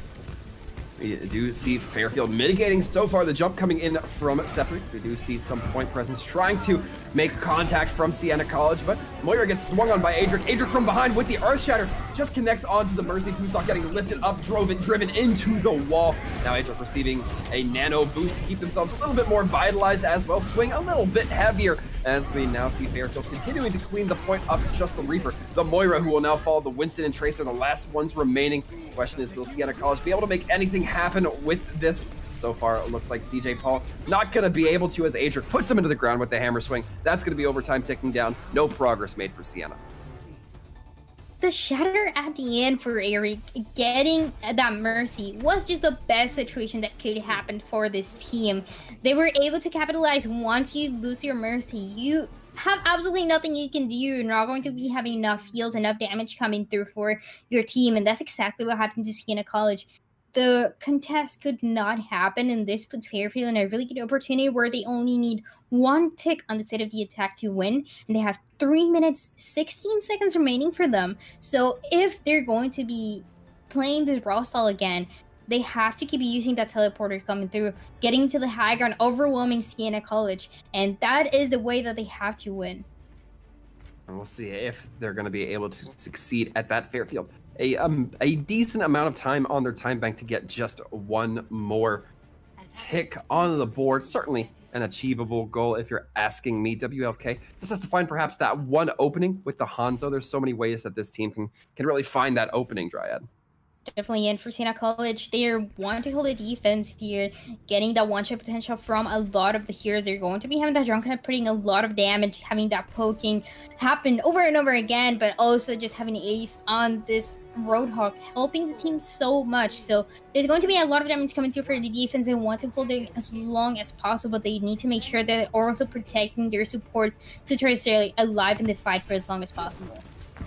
You see Fairfield lining up, sending WLK onto the high ground to contest anybody who might be up there early on. Any of the DPS can easily get taken down, again, if that headshot comes through. The teleporter comes out again from Fairfield, the Immortality Field. Now they have that possession of the high ground, but Siena not allowing them to really do anything with it, as now the majority of the team is on the low. Immortality Field taken down. WLK able to rain in some arrows, just waiting long enough, and that Hanzo will eventually find the mark. However, it's a little bit of a nap onto the Baptiste, who takes a brief pause, then able to get the healing back onto Sethri, who is taking a walloping. Eventually, Wrench will be closing the kill onto that one. And it's going to be Masks throwing down an Immortality Field. This fight's gone on long enough to get another one of those up. And Fairfield going to be trying to mitigate the tire, finding some success in it. CJ Paul not able to succeed just as they might want. Now, Fairfield just cleaning up the Reinhardt, getting that first tick, and is going to be it. There will be Fairfield achieving its second point in this matchup. Wrench being definitely one of the highlights for the side of Fairfield, always getting those final blows that are so important. Like we saw that tire for Junkrat could have been big, but this player made sure that he was able to counter it as soon as possible. Fairfield, as always, looking really strong. They use the same strategies, but Siena has a lot of trouble really knowing how to counter them or to expect them. For the side of Fairfield, they are already preparing ahead and knowing how they need to win the fight. They are always fighting for the win condition, and this is why we're 2-0 right now. Yeah, I mean, Fairfield definitely looking strong. It seemed like Siena did not quite have an answer to the sim. They would just surrender that high ground, and from it there, not much you can do when your opponent has a Hanzo who's just raining arrows onto you. Such a brutal spot for Siena to be in, but it is not quite over. There is an opportunity for them to strike back in just a little bit. However, before that happens, we will be taking a quick break, so stick around, folks.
And just like that, we are back with our third map of the night. Oh my goodness, it's Zarya! But as now, that should give you a good enough hint that we will be going to Volskaya Industries as our third map here. Fairfield, of course, looking to win this one so they can wrap it up with a nice 3-0. Yeah, and actually we might be seeing Fairfield playing that Zarya that we were just talking about. So definitely fitting for the map. Is a map that works really well, especially for the composition that Fairfield has been playing, where you have to have the brawl style coming through. But it might get a little bit challenging if Siena tries to take the high ground here. So I'm very curious to see what they're going to bring. But so far, Fairfield has been very, very dominant. So expect to see them doing this once again. You will see, as it's going to be on Siena. Start off on their attack. Veigar going to be taken to the skies with that Echo. Huge opportunities to kind of cause, a split direction of attention onto Fairfield. But already Veigar going to be playing on the ground, just choke, throwing down damage in through the choke. In great aspects, playing at a little bit of a distance here, an interesting choice considering that Sim can get quite a bit of value if she tucks in close enough to Sethri and Ace. Looks like Fairfield not too quick to show their hand just yet. It is going to be the first kill onto Masks, but a lot of Siena College dangerously low. Ace not able to provide Sethri with enough healing. Going to be cleaned up, and because of that, Fairfield now looking to lean in just a little bit here. We do see CJ Paul take down Adric, but looks like Fairfield will recover, will regroup, and have their opportunity to continue defending. Still a lot of time remaining for Siena College if they want to make a few adaptation changes coming through. And they are playing a very neutral composition with the Reinhardt and also the Sigma. That means they do have a shield protection, but they need to figure out how they want to come through. Very neutral, not to see them on this dive style that benefits this map so much, especially in the attack. Sethri perhaps getting a little bit too far forward, able to take a few arrows from WLK, build up those dragons, and make Sethri have to retreat just a little bit. Nourishment off the back end of that will be able to build up the nano boost, but there's only so much you can do when your team doesn't quite have that speed to get into the face of Fairfield. We do see Fairfield now trying to lean in, takes down Sethri, who was so close to that Earth Shatter, perhaps a bit too much aggression coming in from Siena, as now they start to suffer more and more losses. The Zarya from Wrench going to be coming in, continuing that burn, really trying to do quite a bit of damage. Yeah, Wrench doing really, really good so far on this Zarya. Will be having the Carbiton Surge coming into the next fight, but the rest of the team also have their ultimates coming up. It's an ideal situation, but both teams have been saving these ultimates for the last opportunity. We know how they're going to counter each other, but so far for defense, just because of the space they're taking and the precision, they should be coming up on top. Fairfield looking to lean in with a couple of ults, literally all the ults on the board right now for Fairfield, as they are on Siena. Neither team really wanting to go first when it comes to these ultimate investments, but Fairfield are content with just letting these fights go very slow without a lot of big change up. It's going to be the grab coming out from Wrench, locking everybody down. Siena College is going to be trying to throw in a few ults of their own, but it's WLK's Dragons who really do a lot of the clean-up work. Fairfield University able to keep 2 in their pocket, where Siena still has 3. One of my favorite combos to see, those dragons along with the grab and the surge, is always effective when there's absolutely nothing to counter it. And it just seems like Fairfield knew exactly what to do. They still have a few ultimates in their pocket, but it's going to be a little bit more challenging knowing that the duplicate for this Echo is going to come through very early on, along with the flex. Should be a really good way to initiate this fight. As we see Siena trying to lean in, but these mini sentries really giving the tanks a problem. Sethri getting slowed down even more, mitigated by the fact that they do not have a Lucio. Sound Barrier comes out, Fairfield using that teleport to get right into the grill of Siena. Now the big swings coming online from Adric, as it looks like Fairfield are going to continue to push ahead and hold. 45 seconds left. 45 seconds remaining, and something has to happen for the side of the attack. If not, we're going to be seeing another full hold happening today here in EGF. And it just might be one of the possibilities, especially when Servi falls down very early on, not having a main tank is the worst scenario when there's only 30 seconds remaining. Something has to happen. The damage that Vinegar is poking might just not be enough. They have to figure out a way to push forward and to pass the defense for Fairfield University. A lot of ults, however, if you're a bright side of Siena. And you do see 3 online with Sethri soon to have their Earth Shatter up. The question is, can they use those ults to get to point? Can they make those ults count? If they don't get to point, Fairfield now looking to already get a few kills. Wrench claiming the lives of 2. The Gravitic Flux coming in, locking everybody down. But it will be a few members able to touch. We do see that the respawns are going to have to start coming in very quickly from Siena. The Zenyatta able to take down Adric, but the wall just helps to ensure that it's going to be so much more difficult for that damage to come through. Fairfield University will be locking down the first point. Another full hold happening here in the Volskaya, putting Fairfield University in an ideal situation. They just have to get 1 pick and win this series. They have been doing so well so far, and they just are really good at taking control of the space that they have. Usually we were talking about how every other team usually tries to hold the high ground and how much it benefits them, but when you have the confidence that Fairfield University has, you know that you can play this brawl style and get a lot of value out of it. Especially Wrench has been doing a really good job with poking damage, with pushing everyone all the way back, because the Zarya was charged constantly and no one is able to take her down. She was also protected by Adric, so really good job from these tanks as well. Siena College needs to make something happen, and that might just be the Bastion.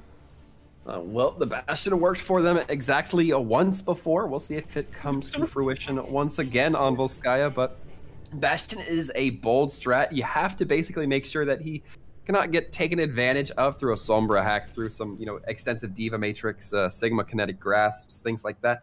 All going to come down to how Siena College can cope with whatever Fairfield throws at them. Yeah, and once you lose your Bastion, you might have a single rest coming through, and that's about it. That's all the opportunities that you get to try to stay in point, because no one will be able to get that recontest with only 1 tick that Fairfield University is going to be able to get, and they will be running that brawl style again, because why would they change something that has been working against Siena over and over again? They actually will be using the teleport, taking the high ground here. And we already see CJ Paul in a very uncomfortable spot, getting sandwiched between a May wall. Siena College already suffering the loss of their DPS, of their support, of their tanks. And now it looks like they're just going to be cleaning up. Fairfield is of the entire rest of the enemy team. Siena College not going to be able to have anybody able to touch in time. Fairfield University will be taking a quick Volskaya. A single fight is enough for this university to take advantage and to take the entire series. Another 3-0 that we see today. And it was just an amazing performance from this team. We've seen them before, but they definitely are making the adaptation changes. Last time, they weren't looking too strong. When we saw them, they went 3-1. And it was just a few mistakes that they have been definitely able to correct throughout this week's here at EGF. And it's definitely showing the progress they've made. And we definitely have been seeing a little bit of progress, if I'm being sincere here, Dryad. But a quick 3-0 for Fairfield, as I mentioned, means that now their, score line is going to go up to 2-4, and Siena's going to be dropping down to 1-4. So a little bit worse for wear for Siena, but there's always that underdog story that seems to lurk in the background. So if you're Siena, definitely something to still kind of keep eyes out for. However, and will be the conclusion of our match from Fairfield versus Siena. Although we're not quite done, before we wrap things up tonight, we will have one final interview from one of the members of Fairfield. So stick around, folks. We'll be back after the break.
And welcome back, folks. Not too long of a break as we promised, just a short one, just a little itty bitty break, bite-sized break if you prefer. But now we are back with our interview segment, and we are going to be joined by Great Aspects coming in here from Fairfield. So Great Aspects, congratulations, welcome.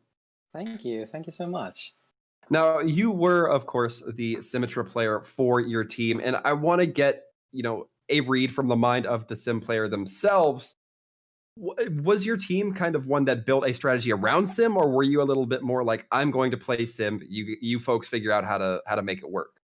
No, we definitely talked about it a lot. Like, we knew, like, going into this match, like, we wanted to, like, have, like, a very team-oriented, like, get in there and have a team fight. And we tried to figure out the best way to, like, get into the back line. And lo and behold, Sim was just there in the hero roster. So we were like, okay, let's do a Sim thing. Okay, TP, let's do this kind of thing. Okay. Also, I mean, in regards to you, it seems like you guys were really, really good at adapting, countering the Bastion from the side of Siena College. Was this something you were expecting to happen, that they were going to pull out the Bastion and take Numbani to the end? And how was the adaptation changes coming through?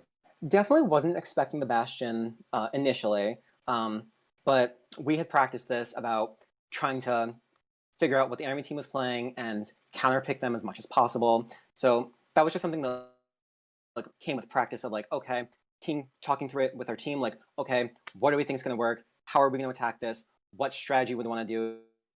Do we want to do this hero and that hero, or like dive or brawl, something like that? So it was kind of just like a lot of like team coordination of like, what do we think is going to work best in this current situation?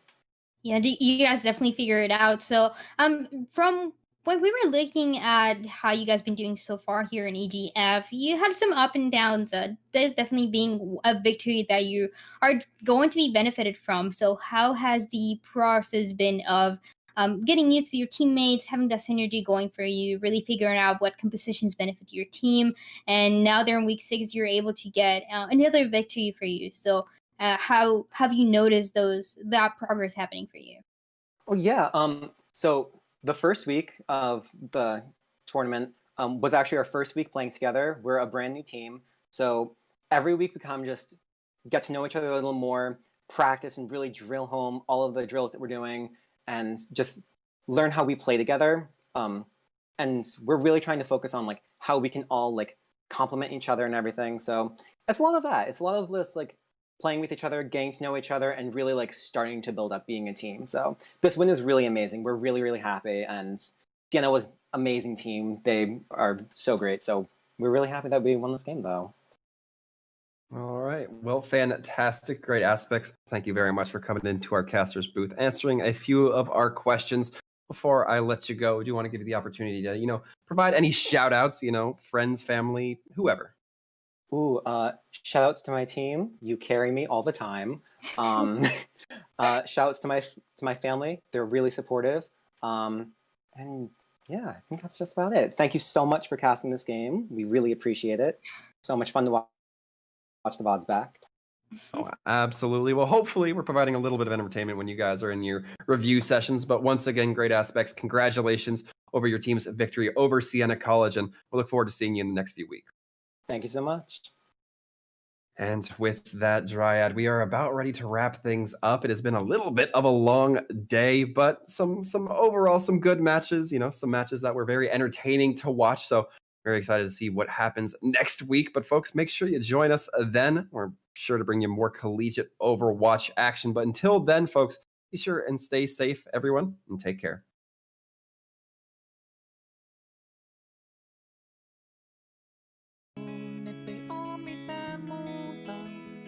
Ei jälkiä, ei muistoja, katkaistu historiaa.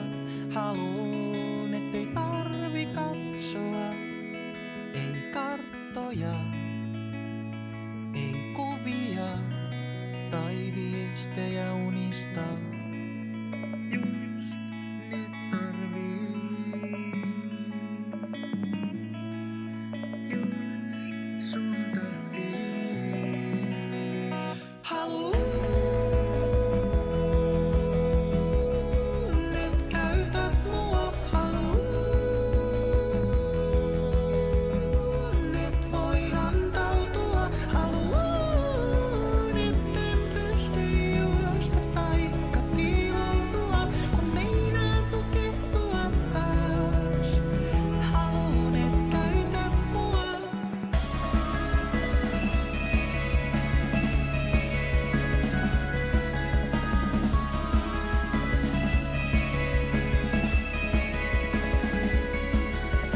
Kuiskaa mulle, et ei oo estoja, ei rajoja tai avaimia, kun ei oo lukkoja haavoittamisen partaalla. Sydämet paljaana, huudan älä anna armoa, kun käytät mua. Just sun takia. Haluun, et käytät mua. Haluun,